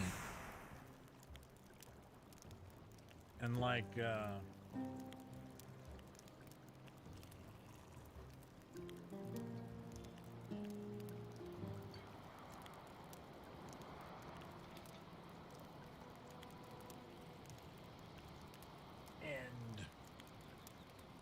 in writing that way, you kind of train yourself to think in those characters.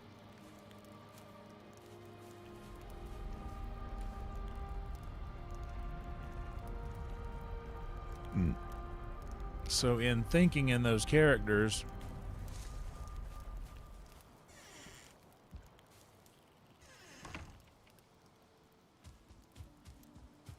sounds like we got some carrots. In thinking in those characters,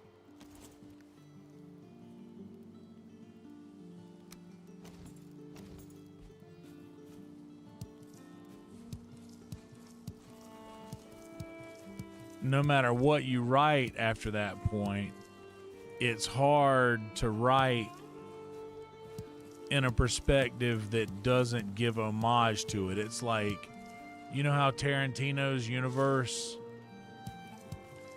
has a lot of there's constant references on references to just show you that this exists in the same universe as the other thing that I also wrote. So just like Tarantino does, like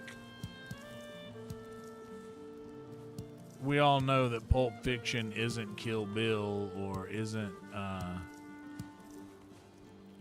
Reservoir Dogs or isn't Django or any of that, but like it's clear by random things that come up in each of those that they're all part of the same collective universe, and it's kind of up to us, the viewer, to sort of put that all together. All right, let's plant.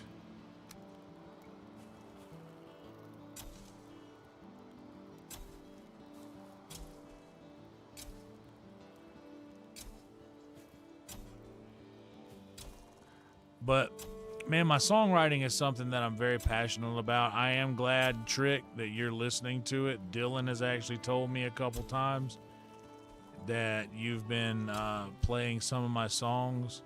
That makes me very happy because I, for the longest time, you know,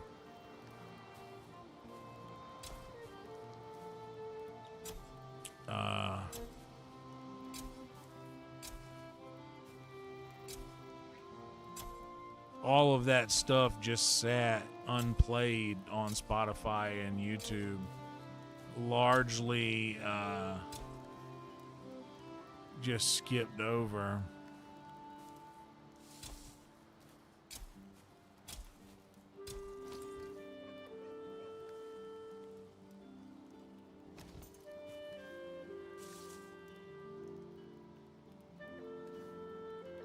So it makes me happy now to know that someone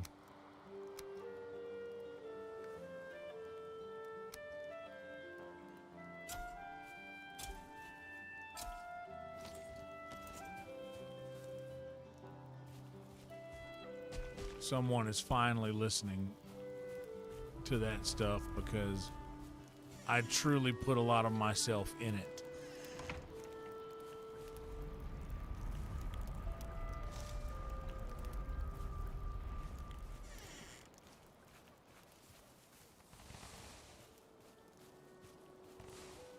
And it's nice when that is noticed. But honestly, like, I haven't. I'm such a weirdo that I don't want to have to explain like I've just explained. I kind of want it to be, you know, I want someone to see that coming, you know what I mean?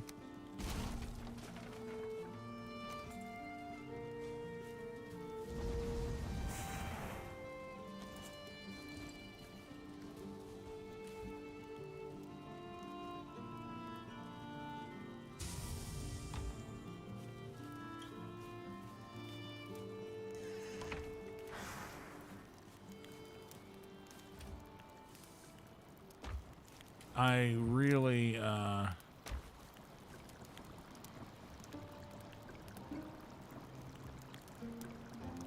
blueberries.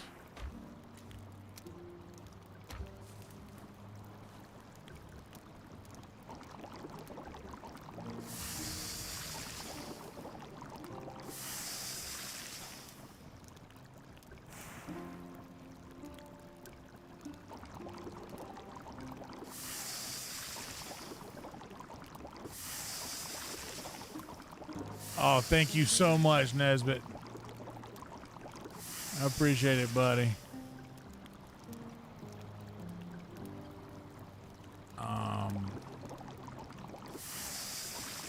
Yeah, that's really what it always was for me. It's literally just, well, here's the thing. I do want everyone to figure it out for themselves, but that's unfeasible. That's not,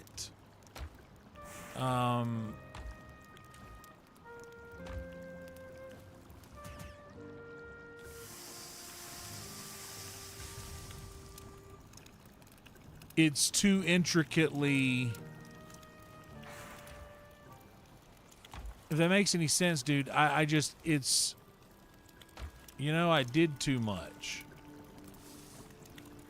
I went too far in, I went too hard in the paint on the whole story for, like, unless I break it down like I just did, I think that it's like, yeah, unless I break it down like just like that, I think that it kind of goes, it kind of gets lost in,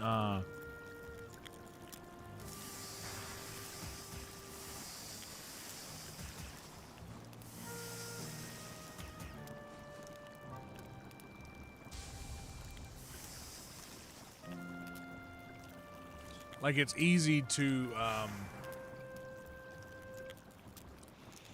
it's easy to get lost in, I don't know. I guess the story is so compelling on its own that there's no reason to look any deeper into it, if that makes any sense.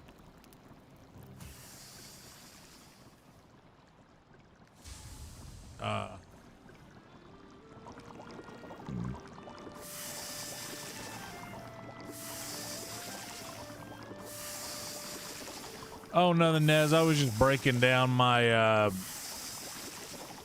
basically my songwriting universe.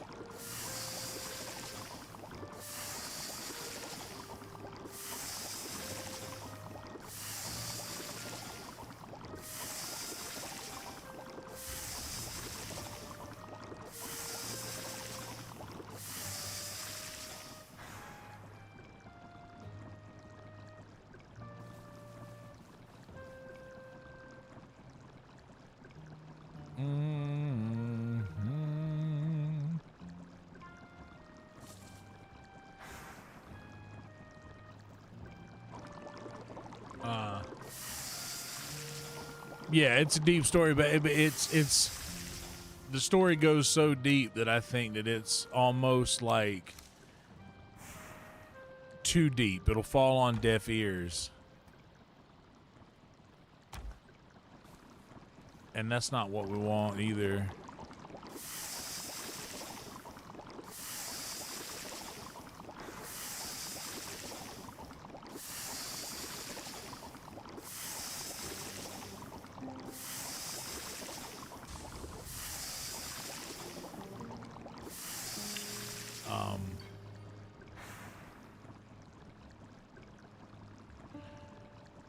But yeah, I mean, you can obviously get that, like, what some of the story is about for sure. It's undeniable. But there are also parts where it's like, yeah, I don't think anybody without, like, knowing that it's there. It's like that, it's like one of those, like, optical illusions that once you see it there, you can't unsee it. But until someone shows you, hey, it's right there, you don't really catch it. You know, what's up, Brian?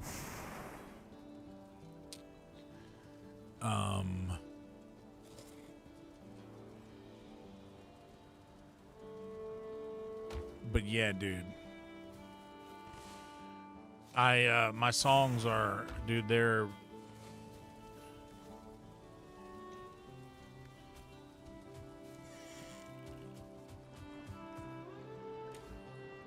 like Gollum, dude. They're my precious.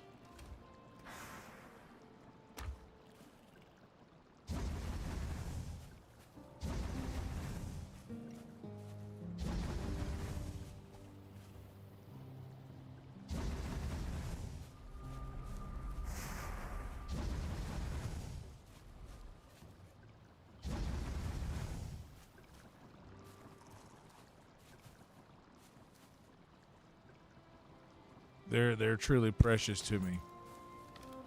I don't have children. Those are my children. Those creations that I put so much of myself into, and they're so much like me, and they look like me, and they act like me, and they have tendencies that are very much of me, but they're also their own thing with their own journey and their own purpose. They're also all of those things. This is very much, I do look at it as if it is an offspring.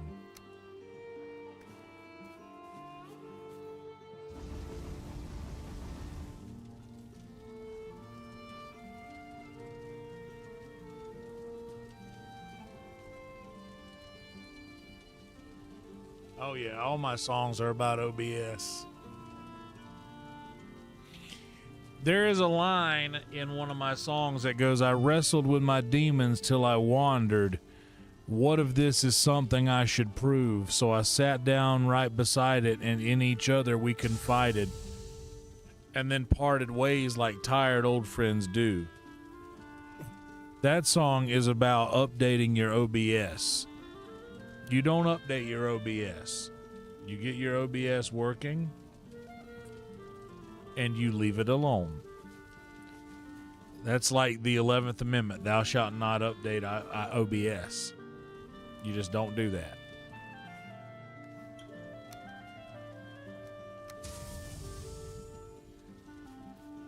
All right, now let me get.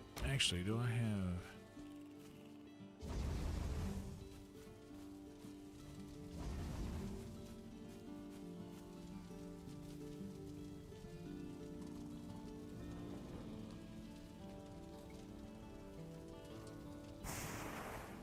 But yeah, guys, I got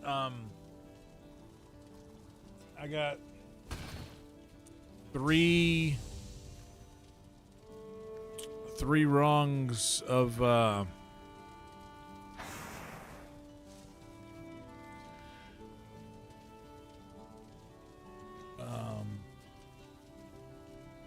Panic. I know you like to play with programs like that. I'm just gonna tell you a word to the wise, buddy. You got OBS. OBS, in my opinion, is an untamable beast, and to try and tame it is folly.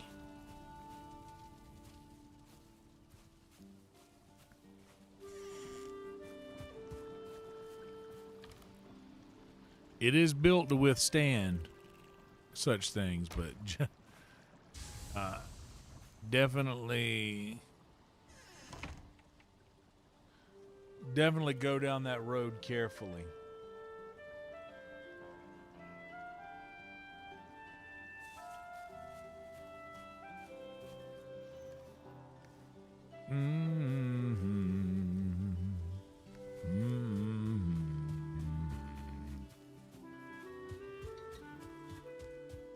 But yeah. So, like I said a minute ago, long story long, that is the Hitchhiker's Guide to Listening to Kelsey Hudgens.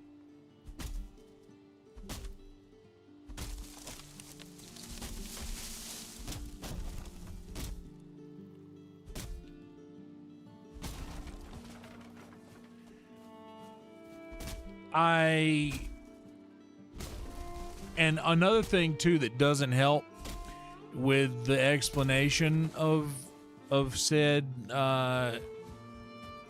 songs and storyline is that I didn't tell the story linearly. It is not a linear tale.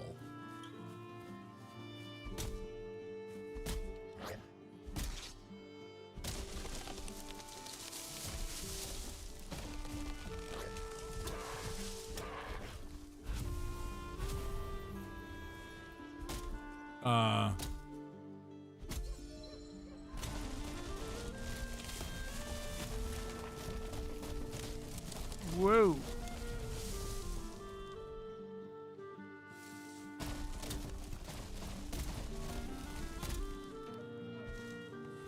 Yeah, I didn't put the songs in order to lend themselves to be interpreted that way.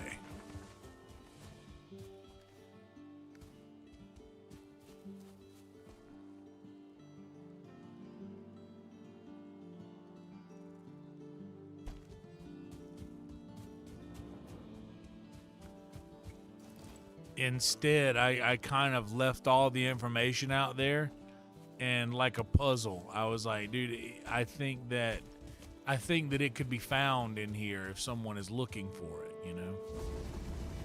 But one would have to look. And honestly, other than this live stream, there's still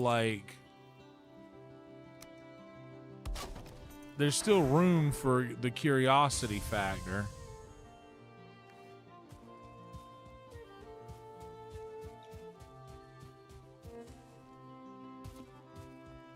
there's still room for the curiosity factor of, well, these two songs sound like they might belong together.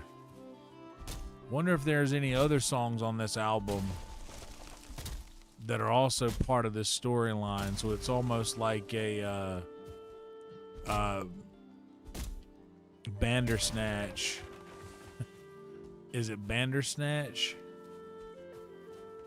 Is that a choose your own ending?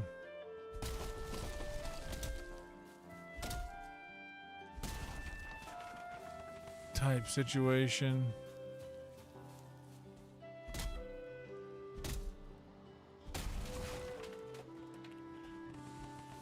Or is it Balderdash?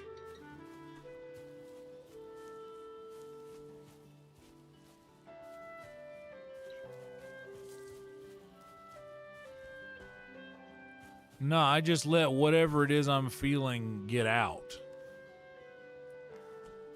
A song, I believe, a song doesn't come from our minds, but instead it comes from the universe. We just so happen to be the ones lucky enough to be holding the pen when it comes. That's how I've always looked at it. It's like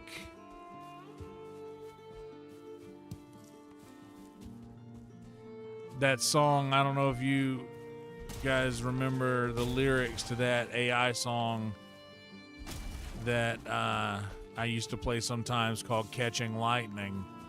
That's my homage to songwriting. It's just like catching lightning. You must reach before it strikes, or else it's gone forever, leaving shades of fading light. I've held my hand out longing just to feel the burn again. Heavy-hearted, I've come wondering if it strikes. Heavy-hearted, I've come hoping that when it strikes, if it strikes, I'll be there when. My heart knows the words and they pour out of my hands. The weight of what they carry would destroy a weaker man. Safe they stay until ready to make themselves be known, fall onto the pages of their new home.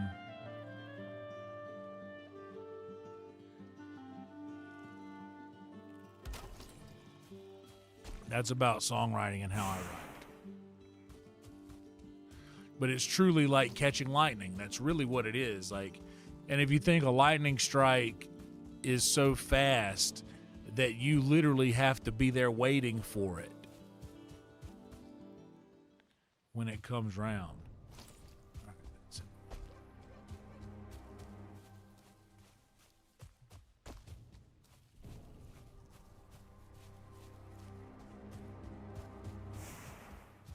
But I just write whatever it is I'm feeling in that moment.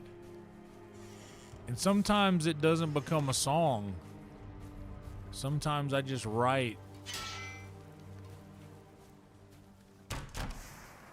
and get whatever's in here out. John Mayer's first album was called Inside Wants Out.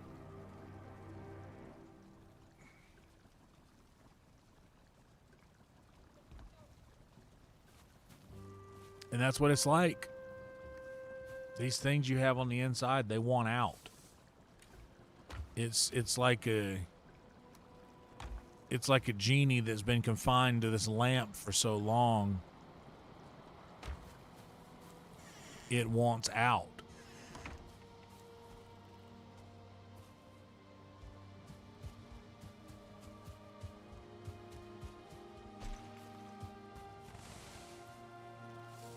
Or like, in some cases, and mostly in the way that I like to write, I look at it as some sort of ancient evil that gets unearthed, you know, like in The Mummy or something like that. Like you awaken something ancient when like you awaken something ancient when you write a song. or a specific, spin a specific type of yarn.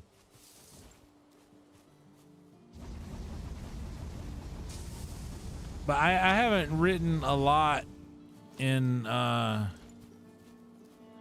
while, but then it becomes like, okay, well, what if I just start writing about, what if I just start writing about, struggling to write? Like, what if it's been so long since I've been able to get anything down with any real coherence?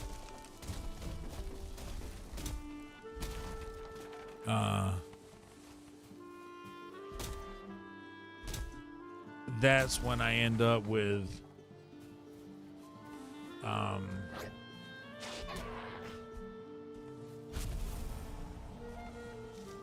the hibernation, the great hibernation, which was how I wrote the hibernating, waiting, waking up with hunger pains, been jaded, made it harder than it should have been. Now, striving, thriving, saying it just feels selfish. It's high time my life started making fucking sense.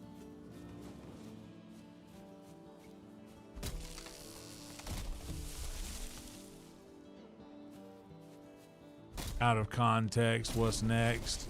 Everyone with minds made up. The distress, unrest, what happened to thy neighbor love?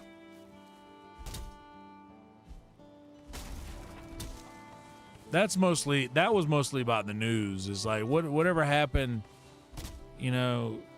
distress, unrest. We're in a state of distress worldwide almost, and we're in a state of unrest worldwide. What happened to thy neighbor love? Indeed. Love thy neighbor. I like to say things backwards like that, by the way.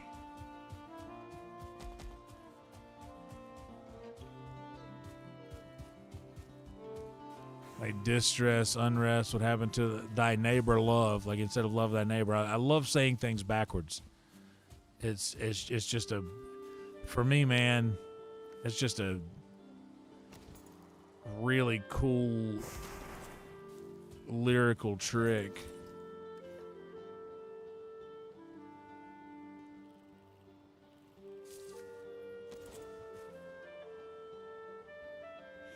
But that song, like for me, the verses are very, very novel, and I like them a lot. But for me, the chorus is lacking. The chorus needs help in that song. Like the "Where has the light been other than lightning?" Like, where has the light been? Meaning, like, where has this inspiration been? And it's like catching lightning, writing songs, but other than lightning, that's all there's been is like actual lightning. It's only been storming. Where has the light been? Other than this lightning that just comes with the storms. Where's that?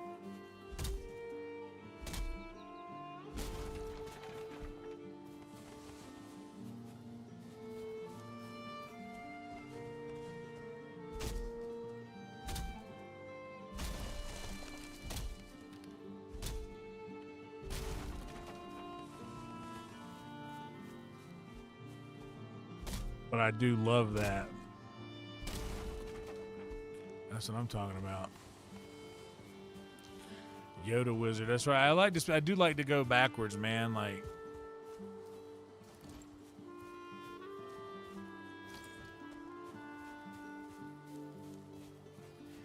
Like instead of saying it doesn't matter, I'd rather say matter not. because that just seems like a very, like, I don't know, it seems like an ancient way of speaking. It seems like if I were to say that 100 years ago, it wouldn't be odd, because that's how people spoke. That's how people spake back then. Spake is another word.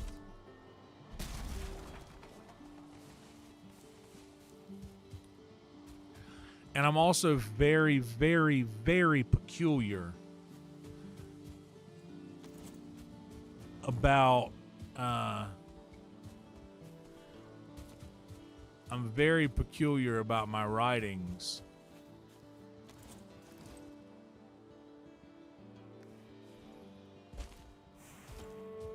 They have to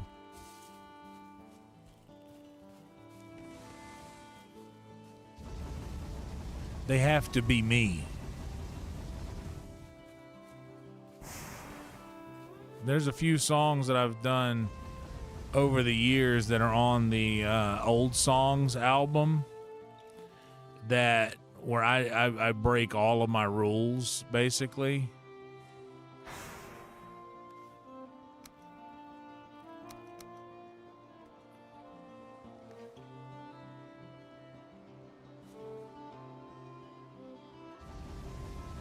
Because that was when I was like 18 and 19 years old, writing a lot of those songs. But man, like,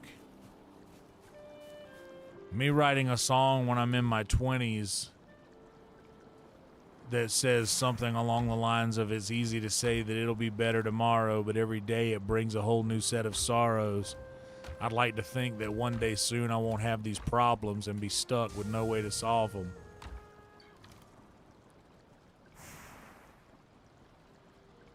And now my modern, close to my 40s, says something more along the lines of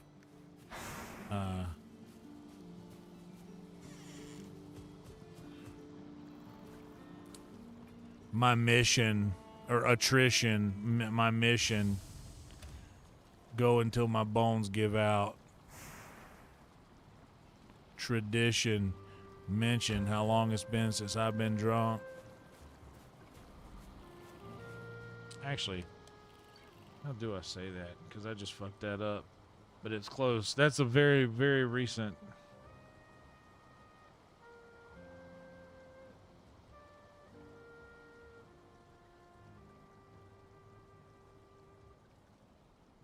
Oh, it goes, my mission, attrition, go until my bones give out, tradition, wishing my grandpa could just see me now, conviction, fiction, half my mind is just made up, addiction, mention, how long it's been since I've been drunk.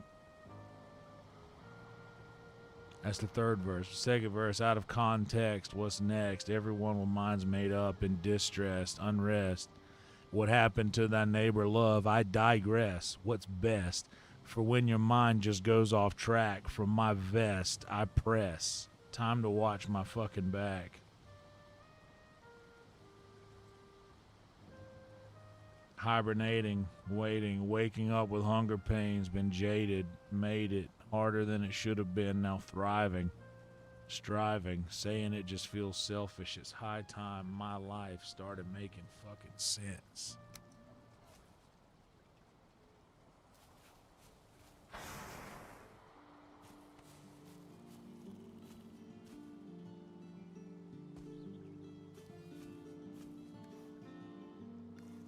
The Garden City song was a very popular song amongst us when we were in college. Like, the kids liked that song. All of my friends enjoyed that one because it was part of the, like, they were part of it. But those songs are the sort of things that I'm embarrassed of. Like, when I look back on those, and it doesn't matter how much someone does or doesn't like them, when I look back on them, I feel embarrassed. When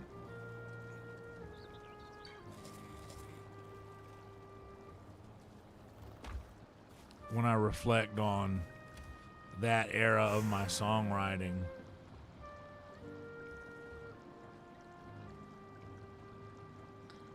But a lot of people like the Garden City song.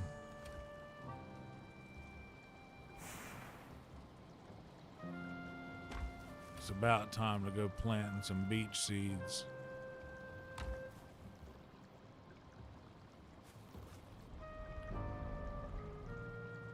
Okay, what was it that I needed here? Do I have 30? Yes, so let's just do 30 and 15 and make us 15 bronze. But I also, actually, yeah, I do need bronze, but I got so much.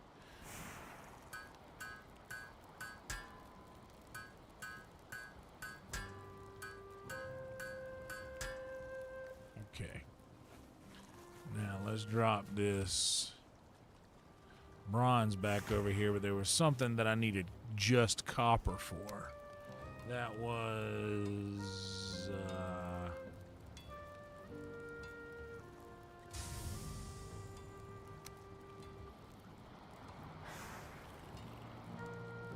oh, hold on, I gotta hit the head. I'll be right back, y'all. Hang tight. I probably need to get some more ice too. I'm gonna do that on this run. I'm gonna hit the head and then I'm gonna grab some more ice and I'll be right back. Hang tight.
Let's have a word from our sponsors too while we're all here together.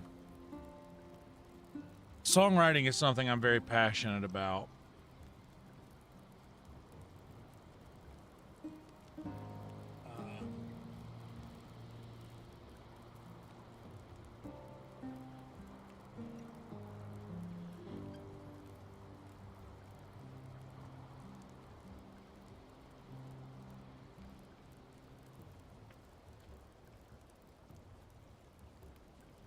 I love it.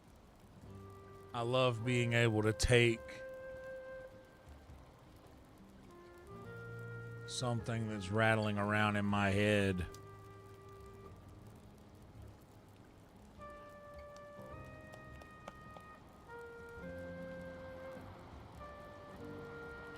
and paint that picture for somebody.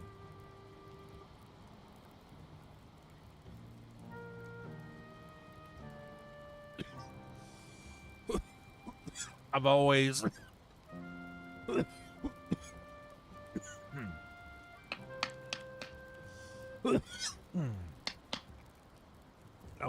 been obsessed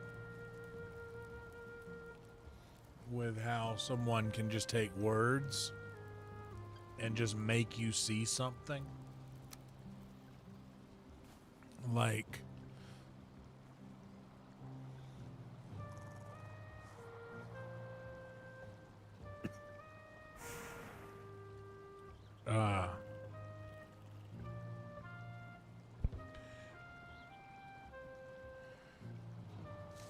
So this is what it's like to feel inspired, like something I've been working for is nigh. The turning of a chapter, reading on to find what's after. Finally wanting to live more than die.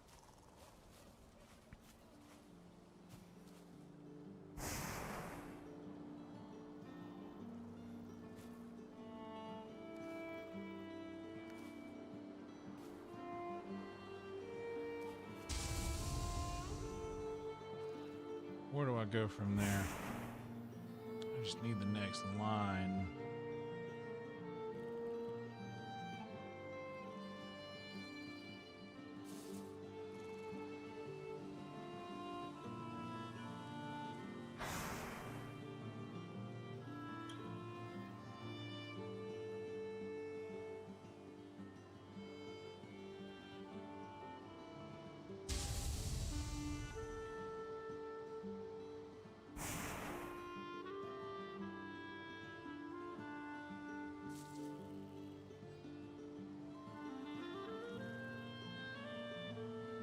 Oh, yeah. Stood in one place longer than I'd like to, and I reckon it's come time to travel on, if just to test the waters, to hush in my mind the evil mutters. For once I'll try to really hear my song. And if home is just a place that you remember, then in your mind it's not allowed to change. Nothing ever stays the same, and then you'll hunt something to blame. And there's no fault, there's no prize in placing fault on time. So I guess it is just something like a feeling. And when the axis shifts, it's time to travel on. So if it's comfort that you're seeking, then brother, let me be your beacon.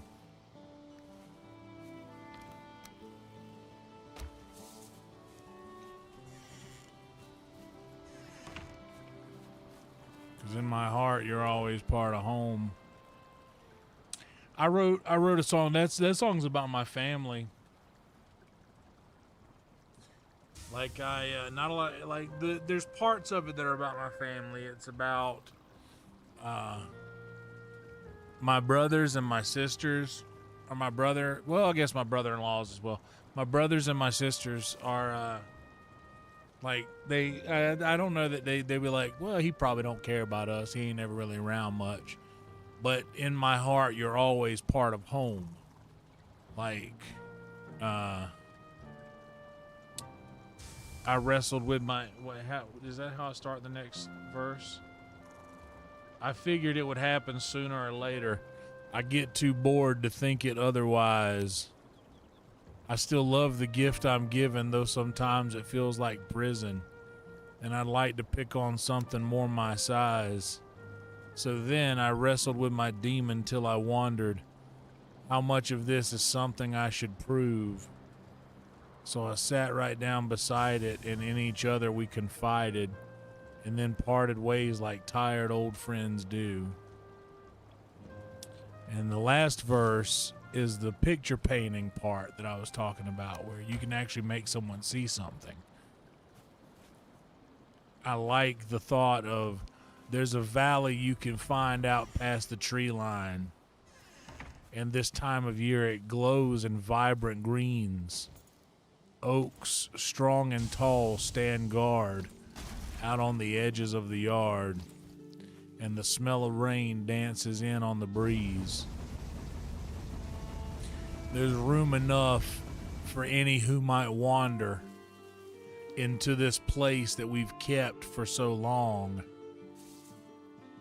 So if you're weary from your travels, then come down off your saddles. I guess it's safe to say now, welcome home.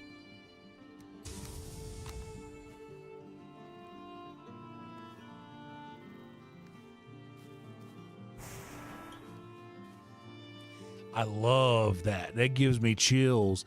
If just those two lines right there could, I could build a cathedral on top of the foundation of If you're weary from your travels, then come down off your saddles. Still sticking to the classic rules of songwriting. Still honoring my morals.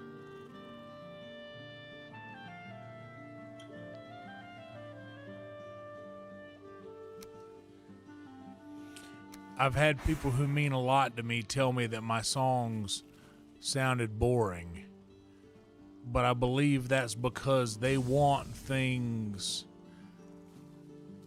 It's somebody who remembers me when I was still writing things like the Garden City song.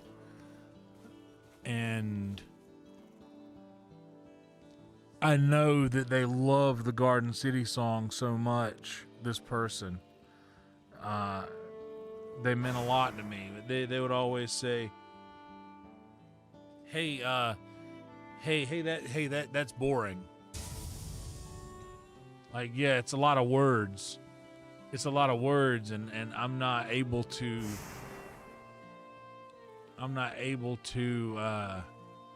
handle the amount of information that you're wiring into my brain right now. It's this bit of information is too big for me to grasp.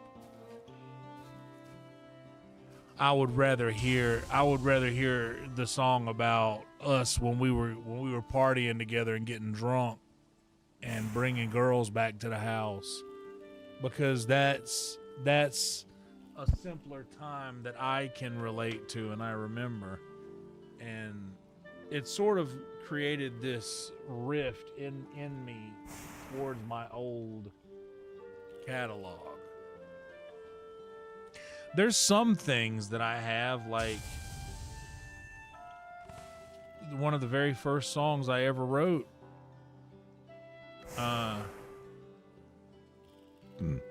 which was about my granddad, almost.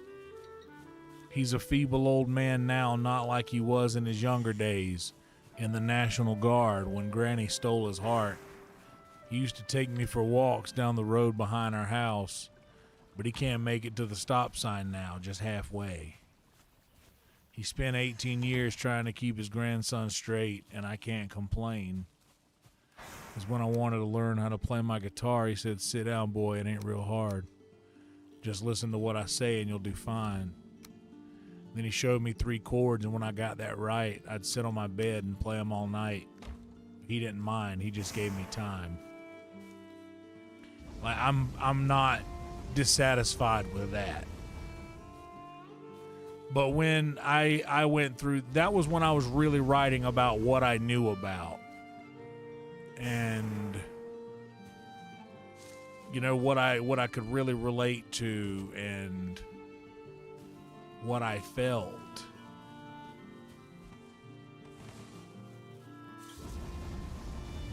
But when it got to the point where I was like trying to impress people and I was listening to a lot of Corey Smith. I don't know if any of y'all know who Corey Smith is, but I bet Rhino knows Corey Smith if he's in here. Corey Smith's a Jefferson, Georgia boy. But he was just a party guy. He was the party song guy, so I wrote a party song, which was the Garden City song. But that was basically just me writing that was literally just my way of writing a Corey Smith song.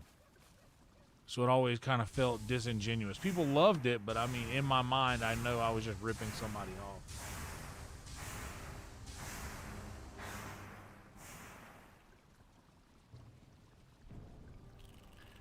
Rainbow gathering. Good Lord, what are you trying to sign me up for, Roadkill?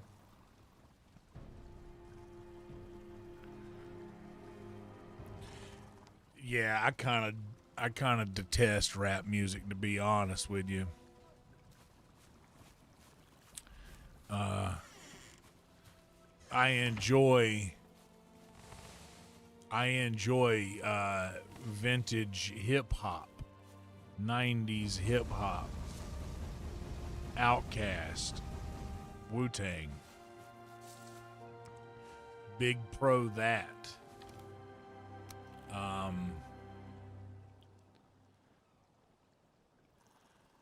but it's more.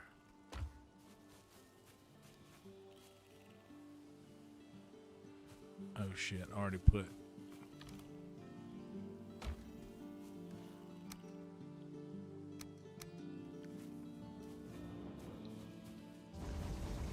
These are. I don't like saying country because I don't feel like it's country. I really don't know how to describe I really don't know how to describe the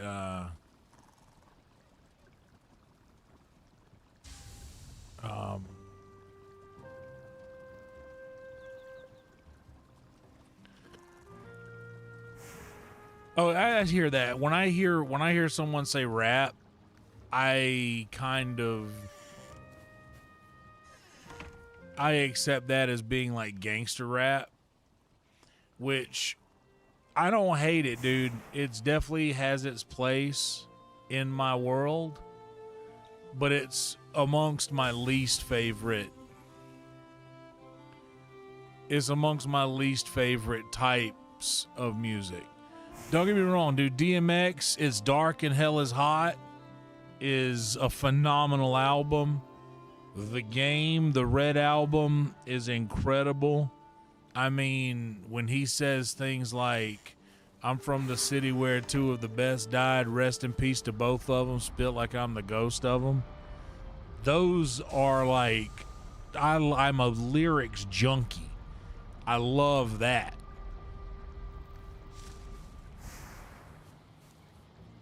I love that. I love when people like Royce da 5'9" says things like,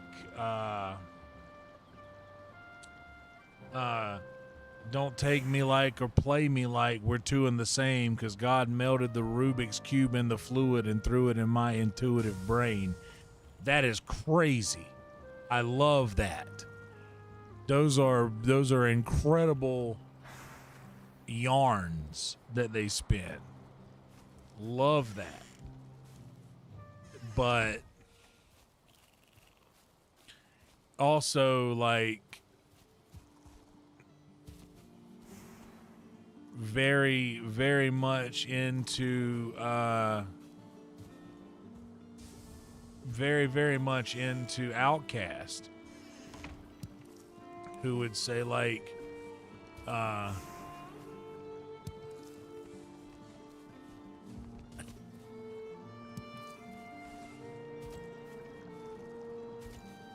you know, and the people at the post office and the United Parcel Service wouldn't call you back because you had cloudy piss, and now you back in the trap. Just that, trapped. Go ahead and marinate on that for a minute. Like, talking to kids about, hey, all of this gangbanging and stuff that y'all are like glorifying right now, it's not gonna end up putting you in a good place. It's not going to end up putting you where you want to be. Dude, Outkast is it. In my opinion, Mos Def is great. Tribe is incredible. Tupac and Biggie, of course. But see, Tupac, in my opinion, Tupac is what Biggie is what Tupac pretended to be. Tupac was a writer. Tupac was an English major, dude.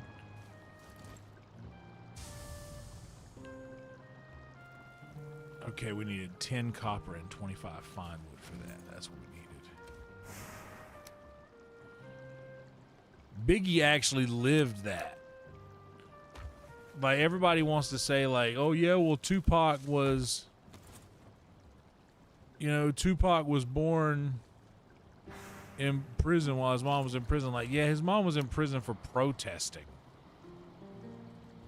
Like, his mom was a civil rights activist.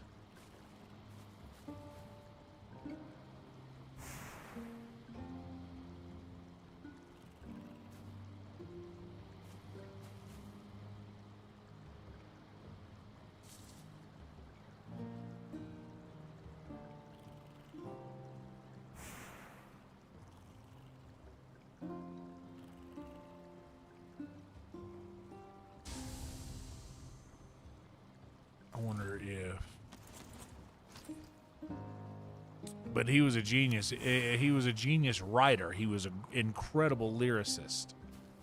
That's where he had an advance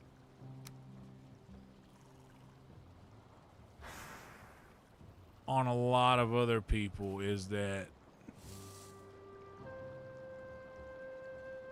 he was a very, very like next generation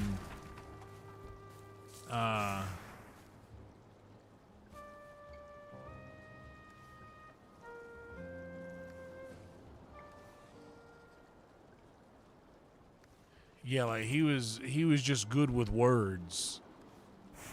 Period. Like he was an English major, I believe. He was also a backup dancer for what was that group called?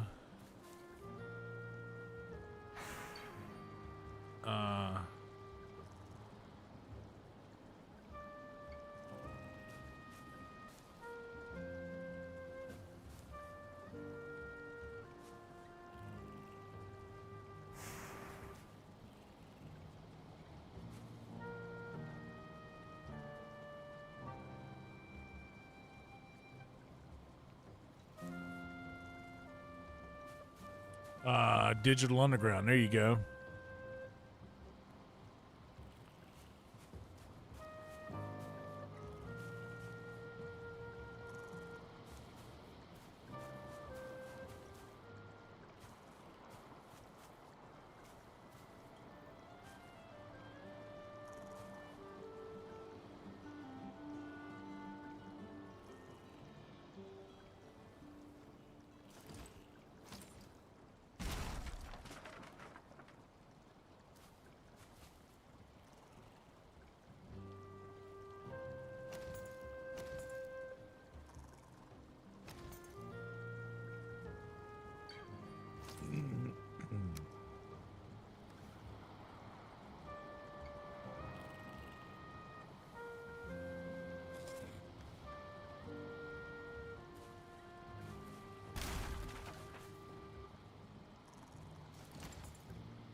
But as far as like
but yeah, when it comes to stuff like that, I get it, but it's not like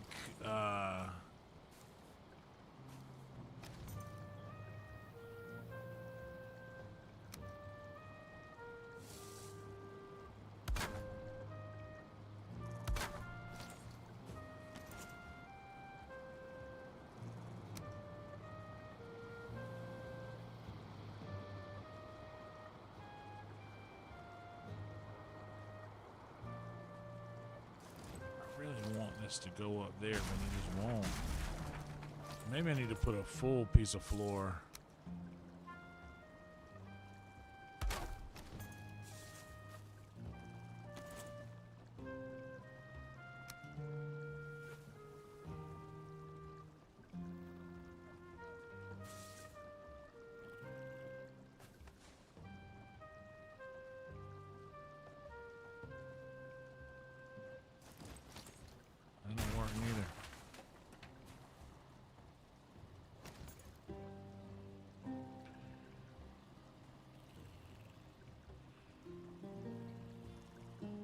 Um,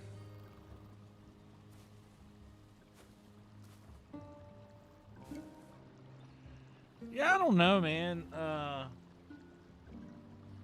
Not really. I mean, there's no right or wrong way.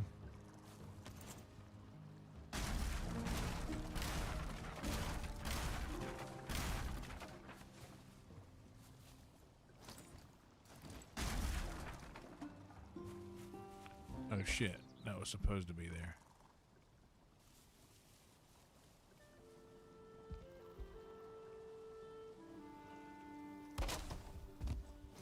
I mean, you want to read a really cool comedy book?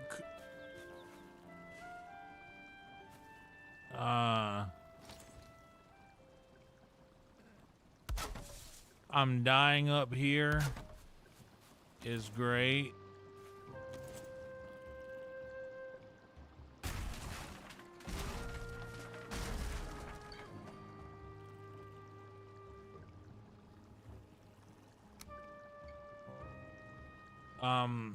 My friend Law told me that I should read Born Standing Up by Steve Martin. He says, in his opinion, that's the greatest comedy or most accurate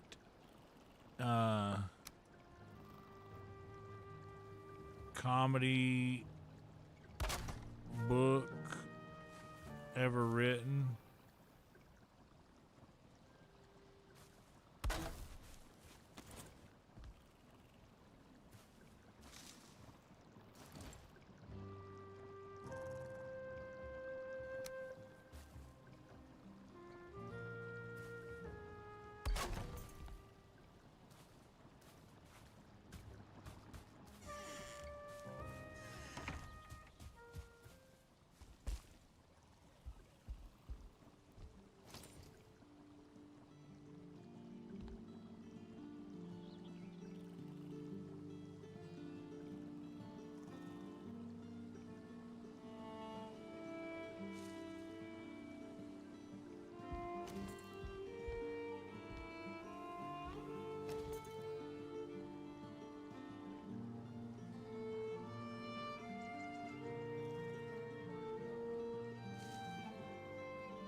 Yeah, dude, honestly, man, Ginge, do you have a library card?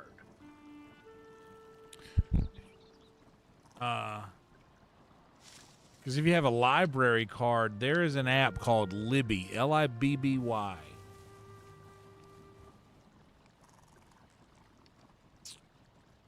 that you can put your library card, it's free, so long as you have a library card. You can put your library card in to this app. So now every book that is in your library, you have access to it in audiobook. I listen to audiobooks a lot lately. I listen to I'm Dying Up Here. I'm listening to The Hobbit right now. I listened to It on audiobook a while back. I love listening to audiobooks. It's been very peaceful. It's like it makes you feel mentally elevated.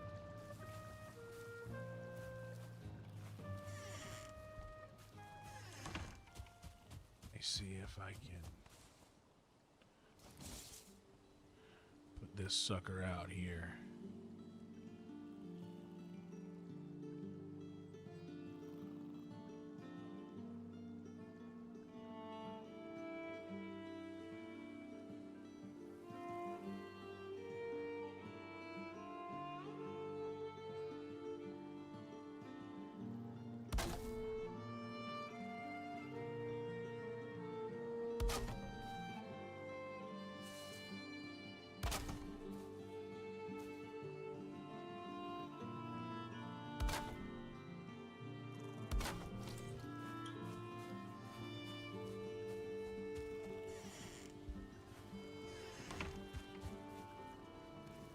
Okay, so now we can get everything to level 3, and we might have just enough bronze to do that.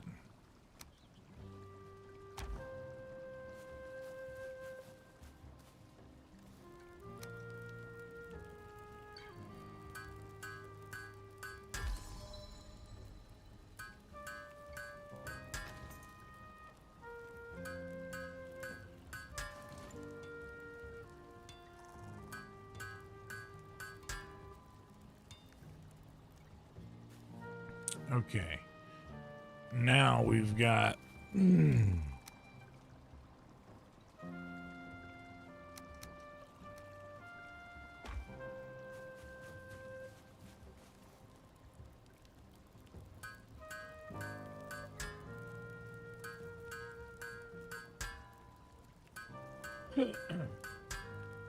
yeah, try out Libby. I think you'll enjoy...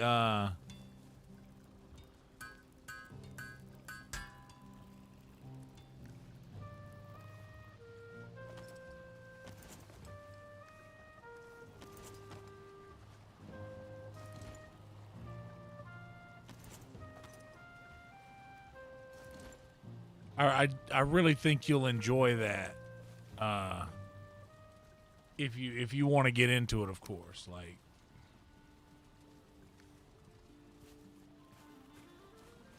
honestly,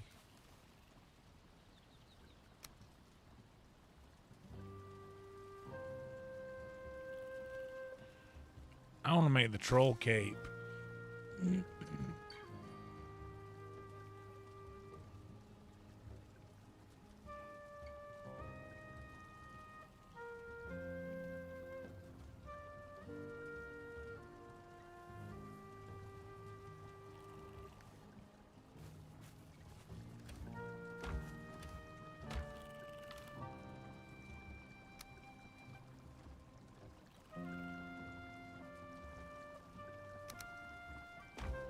But I will say this, just don't, or who knows? Who knows anything? I'm not the czar of comedy. I don't know. I'm not going to be able to tell you to do one thing or another. But what I will tell you is... Don't chase it. Don't chase the joke. Let the joke come to you. That's me personally. I'm not one to just sit down and write a joke. I'm not one to do that. Oh, fuck. I just accidentally made something. It doesn't matter because at least I got a lot of troll hide that I'm not going to be using for anything else.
But no, about the hip hop, I think that I just have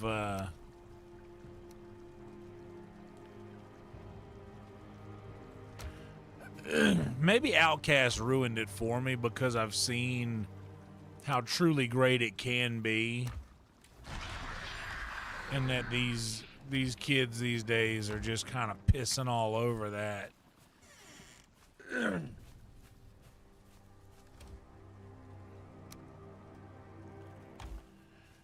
that beautiful thing where you're, you know,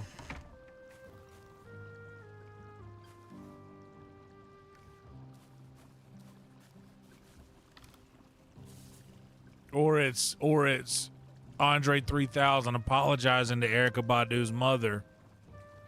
I'm sorry, Miss Jackson. Like, just taking accountability for their actions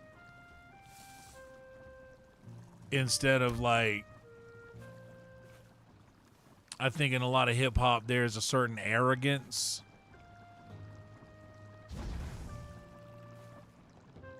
Yeah, there's a certain arrogance that comes along with, like, well, yeah, I treated her like that because that's how she deserves to be treated, or how, whatever have you, like.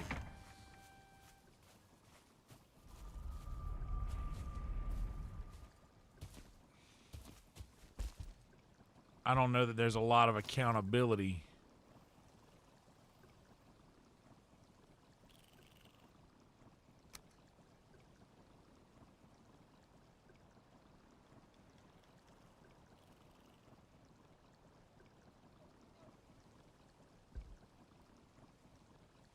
I don't know that there's a lot of accountability to be had.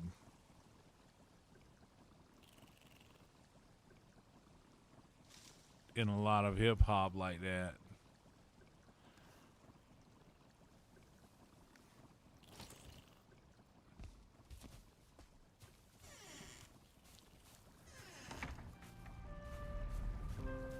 But yeah, that's sort of why rap kind of rubs me the wrong way.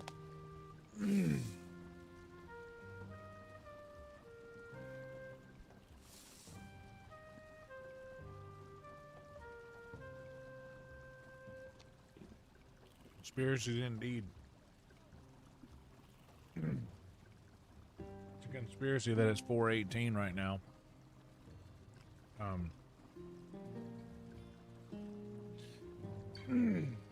I am going to actually, let me check something real quick.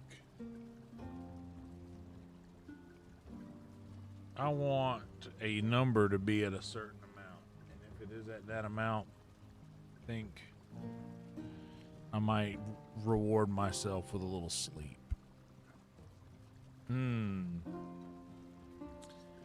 It's real. Honestly, that's close.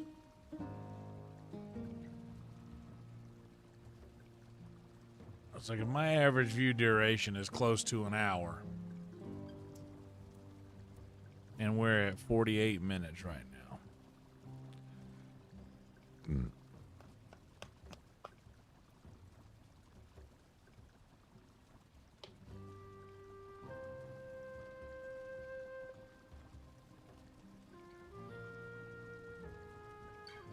Oh yeah, dude, for sure. And that's not it. That's not just including rap. Like that's all genres of music. There's just not a lot of genuinity. Is that a word that I just made up? There's not a lot of that going around these days. There's not a lot of genuine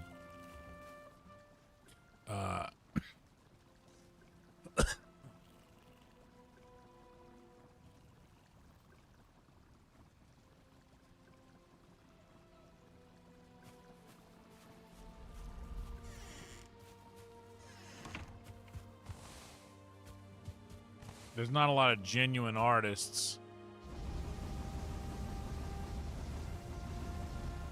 that are comfortable being vulnerable, telling you who they are. Like Elliott Smith comes to mind, and I know that's Elliott Smith ain't for everybody, but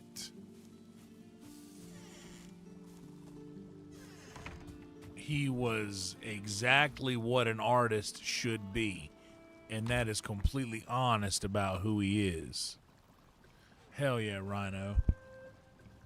He is completely honest about who he is and what he struggles with. And okay, I was just about to go and bonus carrot.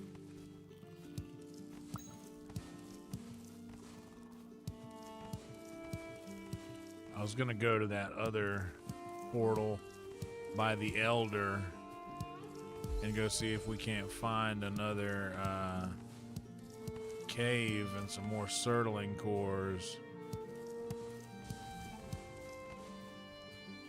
We might just do some gardening instead, and it's 4:21. I mean,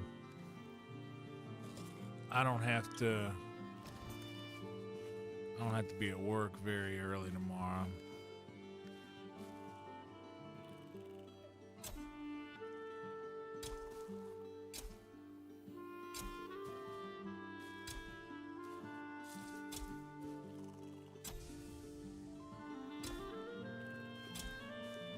I will say though, guys, I was so proud of myself today, man, because I got up and I handled business and I made sure to get everything that I needed to get done, and I made sure to let my I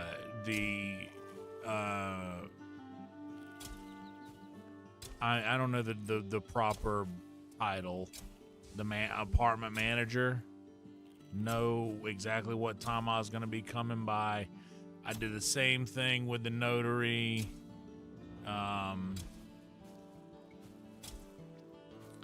And they were very, very kind with helping me with that, getting my affidavit notarized, because I had to put down all those figures of money that I made on YouTube. And when you make money in like some sort of way that is outside of the normal, like, oh, go to work your hours, clock in, clock out, get your check. If you make money outside of that, when you go to try and prove that, you don't realize how difficult it is to do so.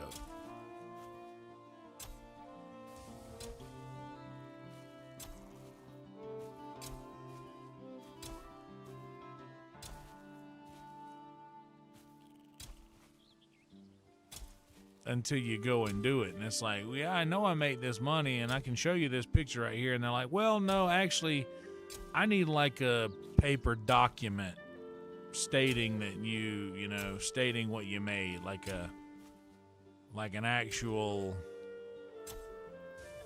like an official form showing that you've made this money. And I'm like, well, I mean, I can log into my app right here and just show you in person.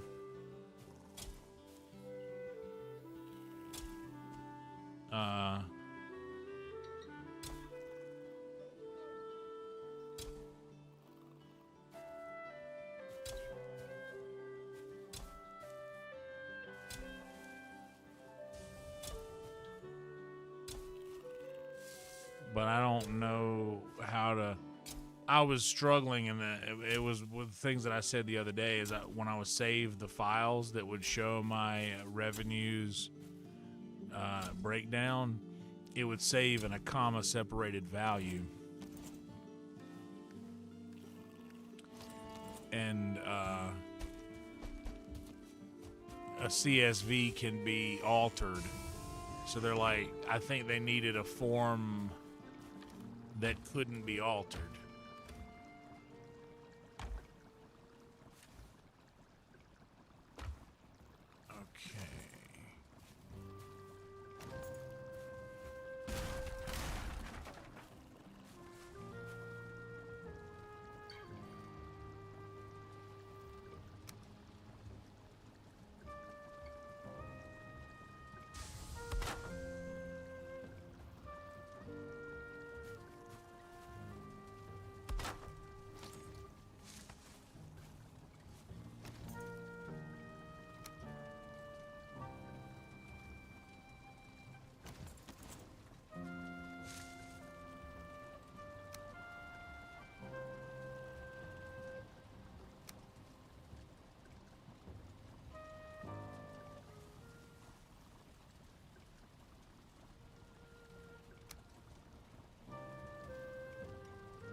Go bust another cord of wood.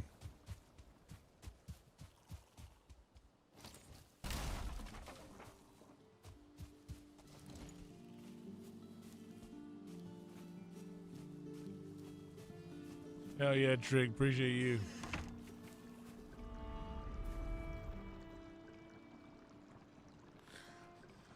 Oh, hell yeah, dude. Well, I ended up getting lucky and figuring out exactly what I needed to do.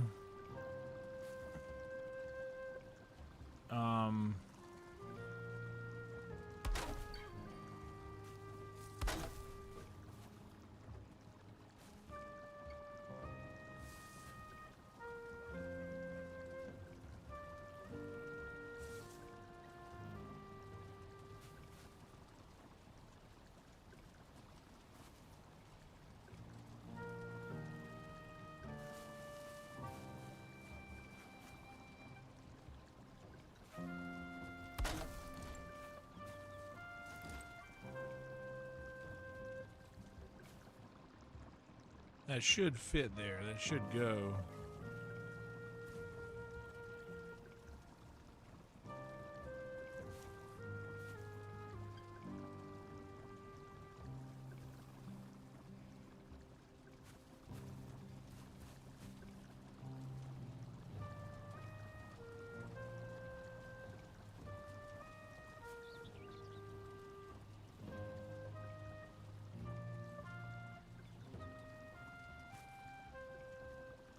Because it's touching just a piece of that roof right there, I bet.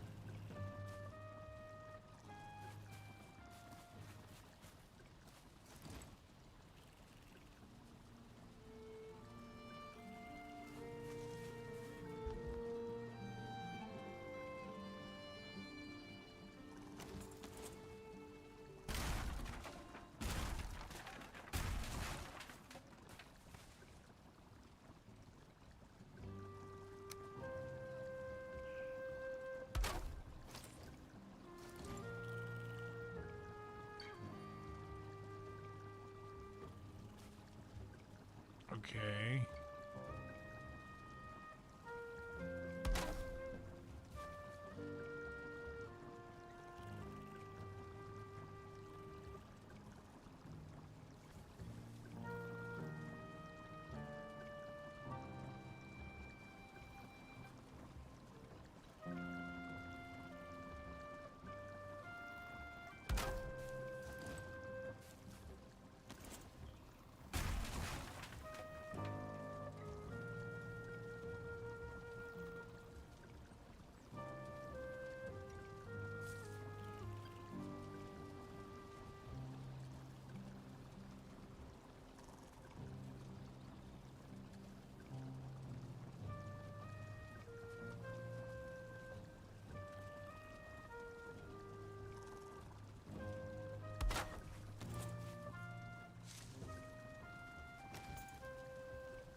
There we go.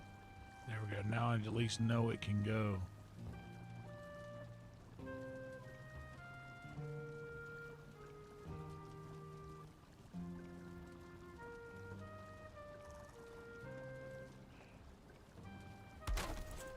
Perfect.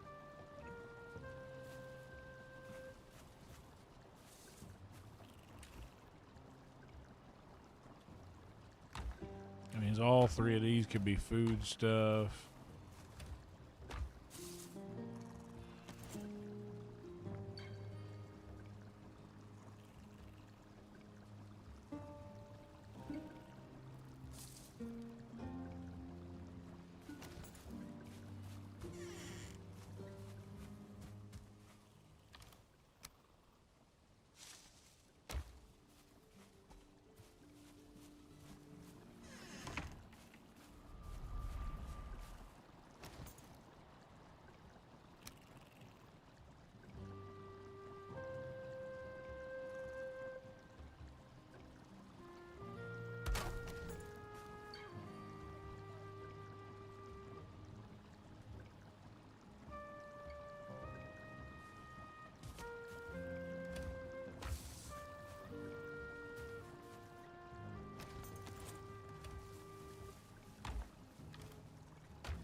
Food and materials.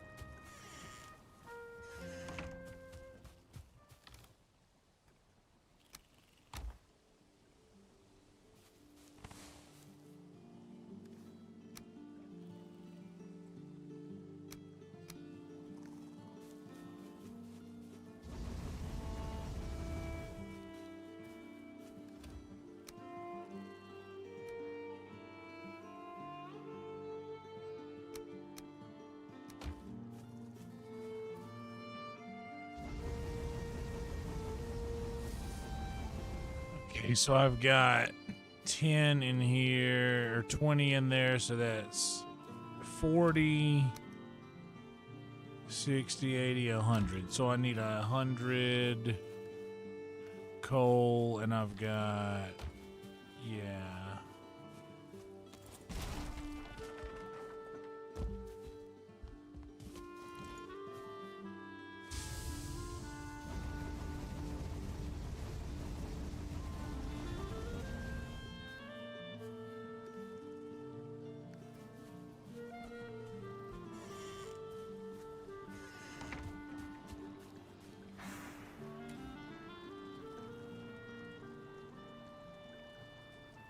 So now everything we have is level 3 or higher. Our fine wood bow, we can maybe 10, 10, and 4. I don't think I have 10. No.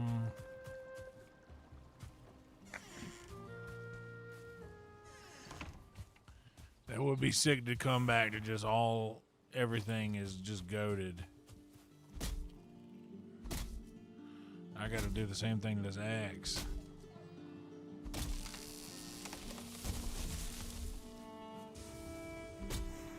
Because I think it's gonna be a minute before I'm able to get some iron in the swamp. I'm gonna hang out in the Black Forest for a bit before I go venturing into the swamplands.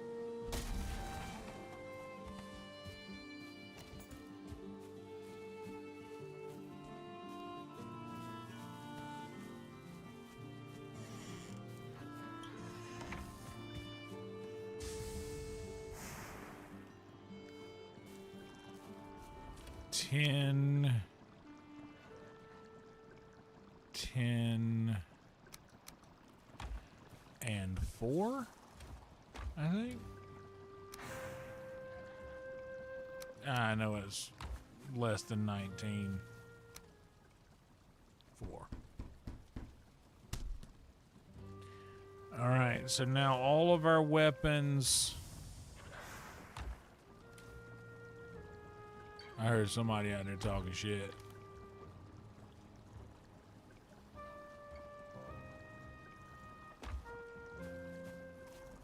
And my eyes are getting close together. I'm gonna have to. We're about to have to let this be it, y'all.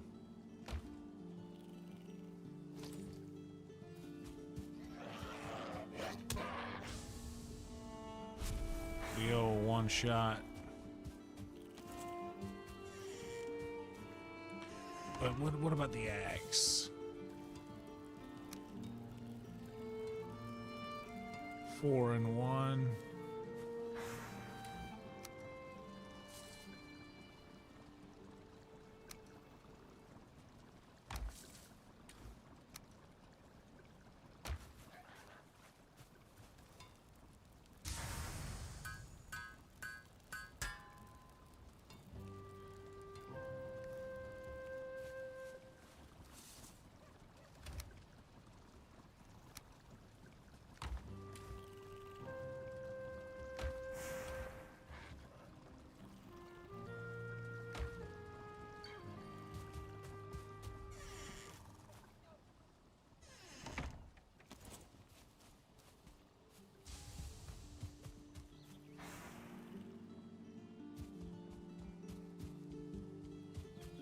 Get away from my fence.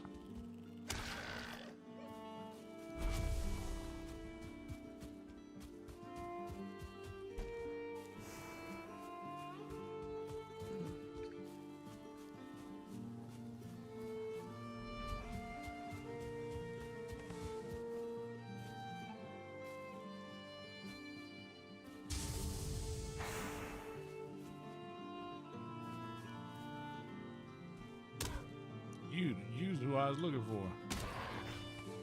Use a hoe.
Save there, and that's what we're gonna call it, y'all.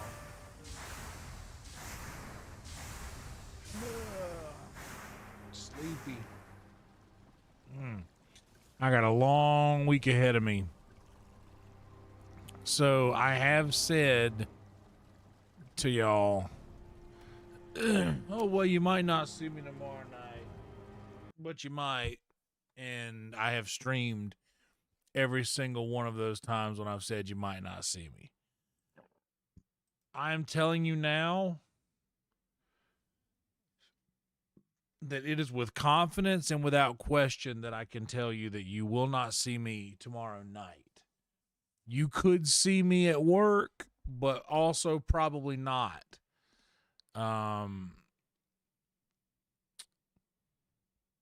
So thank you, Panic. Yeah, me too, Jason. Thank you. And I will be sure to do that, Brian. I do love a good cookie. But yeah, I will say, I got up very early today and I went and got the form notarized and I got it to the apartment manager, who said, yeah, you were approved already. They just wanted a cleaner copy of the form with the same information on it. So you were already approved for a move-in on the 25th, except we forgot that the 25th is like a national holiday, so everything's going to be closed. So how about the 26th for a move-in? And I'm like, absolutely. And she's like, wait, I actually have to leave early that day. Can we do this early? And I'm like, you know what? I'll just stay up all night Monday and just go do that. Just go do that Monday morning. But I'm excited. I am very excited about this place. I am excited for you guys to see what the kitchen looks like. I'm excited for us to do our first cook in the new house.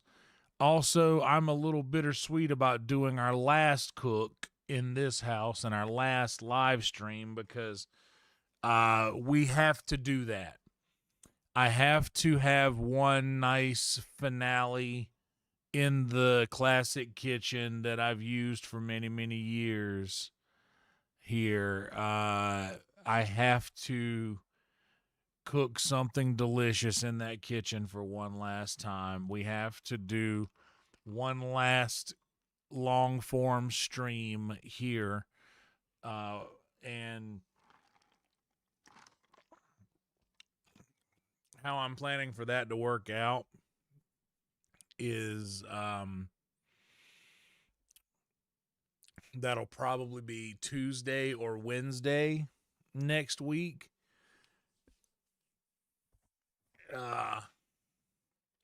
Tuesday or Wednesday we'll get our final stream from this location in this quote unquote studio, the bedroom studio. We'll get one last stream that'll probably end up being Tuesday night. because I am going to end up having to move all of my shit out of here over the course of Tuesday, Wednesday, and most of Thursday. I do believe I might end up taking Friday off work. But I might not, because I would like to do the final walkthrough with my landlords here on Friday to ensure that we get the deposit back. And I'm making all the proper arrangements to see that that is so.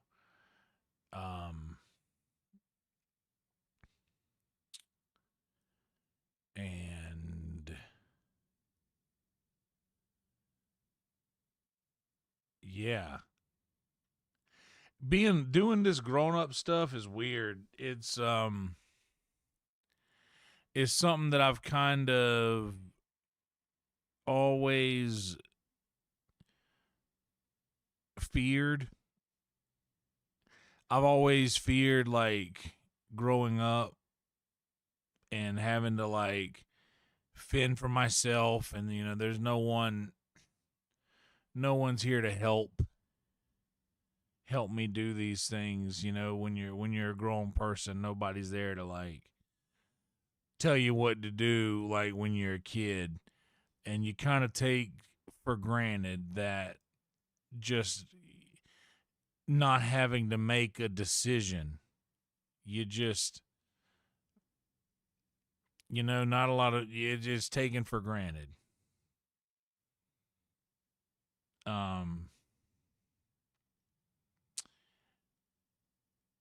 But man, like when you're a grown up and there's nobody there to do that.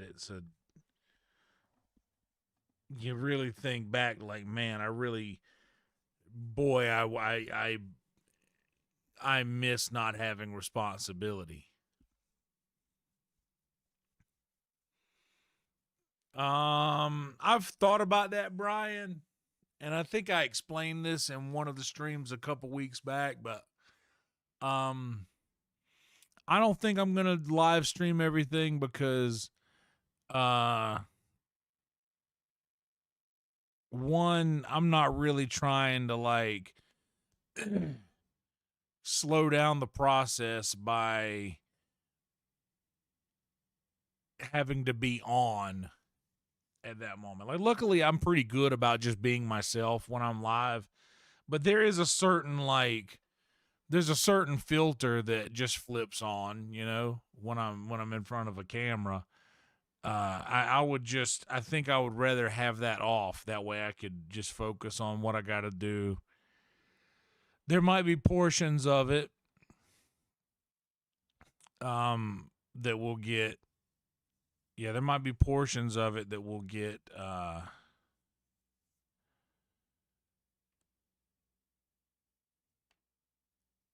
we'll get to stream, but for the most part, I think I'm just interested in just getting this done. Tonight before I went live, I thought about streaming, getting my books and my records together, but then I had The Hobbit going on audiobook, and Bilbo had just made it into Erebor to encounter Smaug, and it was a really cool section of the story. So I was just listening to that while I was putting away all of my books and my DVDs and games and PlayStation games and records and 8 tracks and all my vintage audio. Dude, the amount of records that I have is insane. Like, I probably have 150 to 170 records that just stay on that shelf over there. What's up, Imru? I hope you're doing well.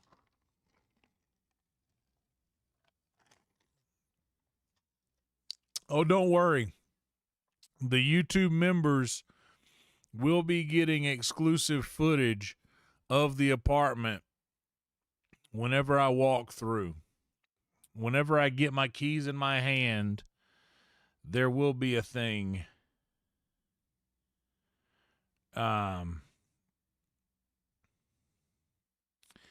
There will be a thing. I played in a death metal band called Cornbread, Emaru. But yeah, I'll definitely I'll definitely be doing a live stream, or at least recording a video of the apartment before I put anything in it. Because when I get the keys, the first thing I'm going to do is walk in there. I'm gonna, maybe she'll show me to my room. Maybe she'll show me how to get there and walk me to it and just like show me through. That'll be awesome. But yeah, we're going to have to christen the new apartment with a live stream for sure.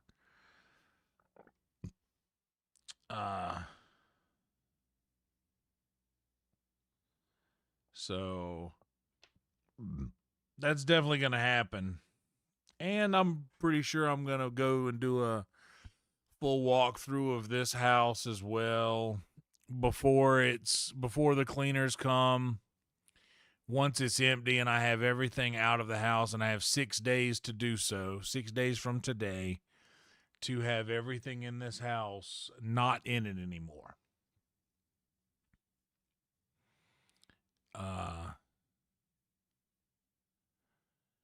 But that is I'm going to have to shift around my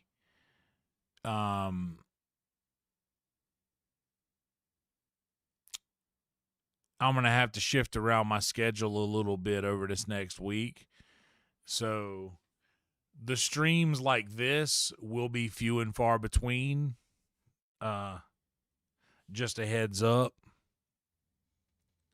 But there will be more types of other content. I mean, I'm going to be putting that. And I'll also still have to get a driving talk out.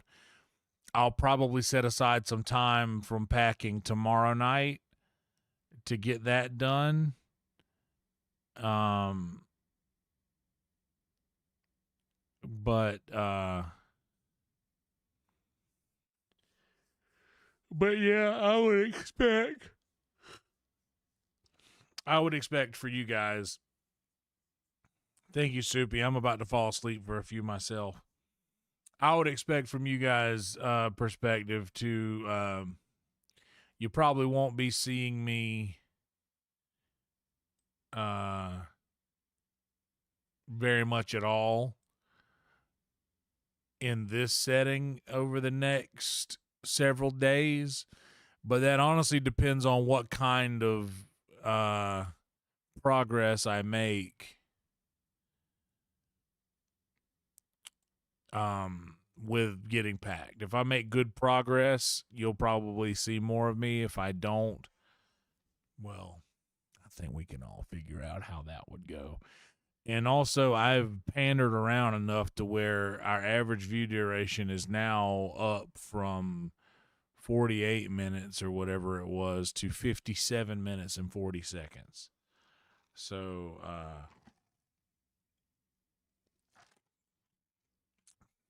I do have this weird thing that makes me want to sit here and ramble until I see it get to an hour.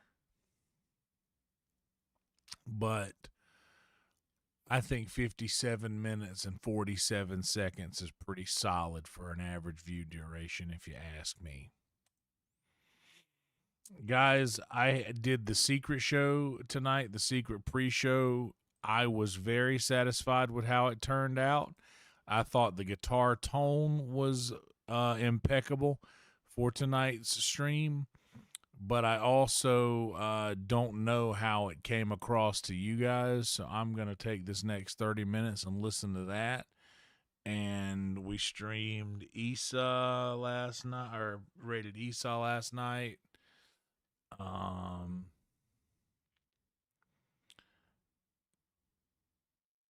and you know what?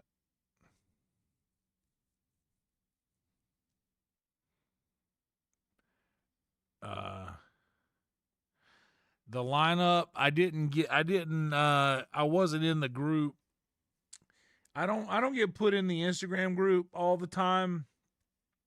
Not for any reason. It's just I'm always there, and it's when someone's always there, it's easy to miss them. And like when you're going through, it's just because it's like not naming uh it's like certain things that you omit from your Mount Rushmore because it's understood this is the GOAT, obviously, but like we're not gonna put this thing there. But I mean, well, not to say that I'm that, but just when something is there and it's just understood, it doesn't get included every time. So I wasn't in the I can't read the list, but as I recall, it went Mumford, Enrique, who did Enrique bring up?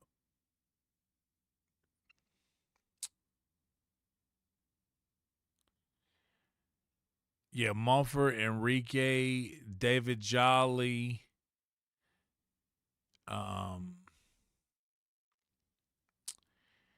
Dedrick, Hans,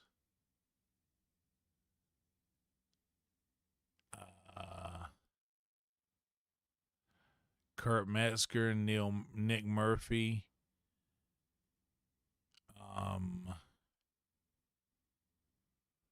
who else was there?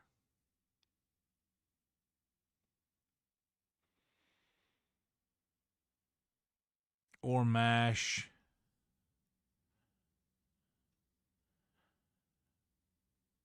Pat O'Neill.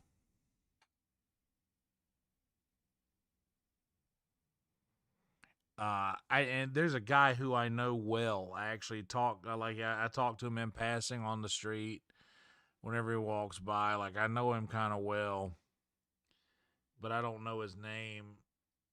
He got on Kill Tony the other day and did well and got a secret show spot from it. Obviously, Red Band was there. Tony came in for a while to hang out. I was chilling with him for a little bit. He sat down next to me and we chit chatted a little bit.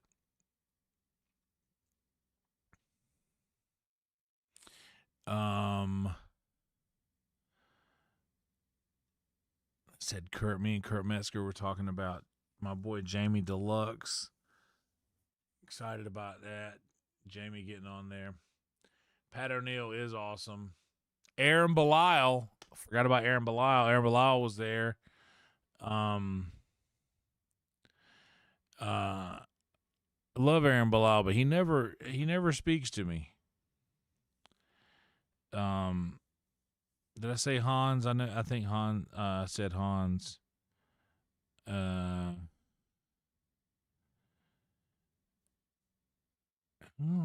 was it? Timmy No Breaks was there.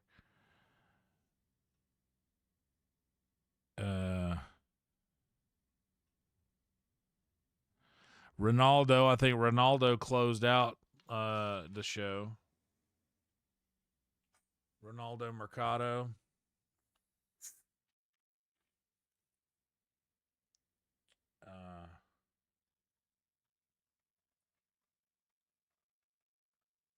Yeah, Timmy was walking in as I was walking out.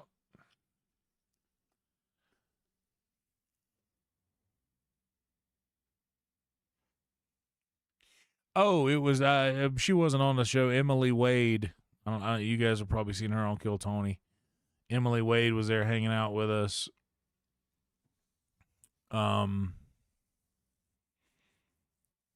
She's very sweet. Our boy Whistle Pig Pat was hanging out there with us. He's not a comic on the show, but he was there hanging out.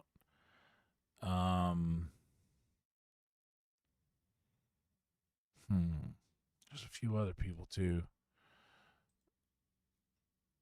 I know I'm missing a lot. All right. We've dilly-dallied enough.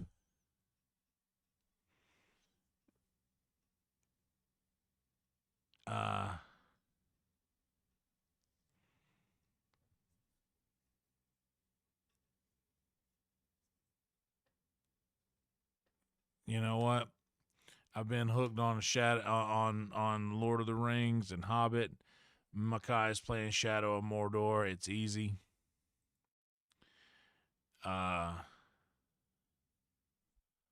So we're gonna do that.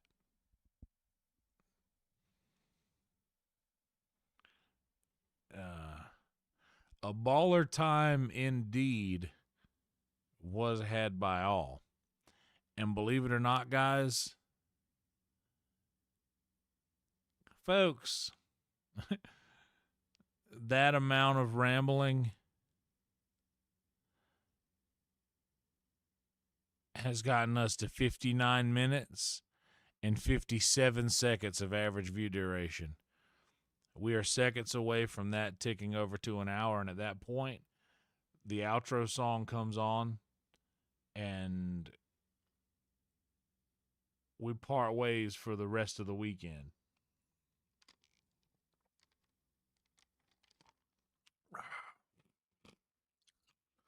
But a baller time was had by all. And there we go. 1 hour and 4 seconds average view duration. That's how you know things are working, guys. The views, stoked about the view count. The concurrent viewers over 100, being pretty consistently blessed with over 100 concurrent viewers. Can't complain at all about that. Very excited about that and those numbers. The one number that matters the most to me is the average view duration. That means that on average, I keep people interested in being here for at least an hour. And that is a point of pride that I have. So thank you guys for watching. Guys, you're seeing the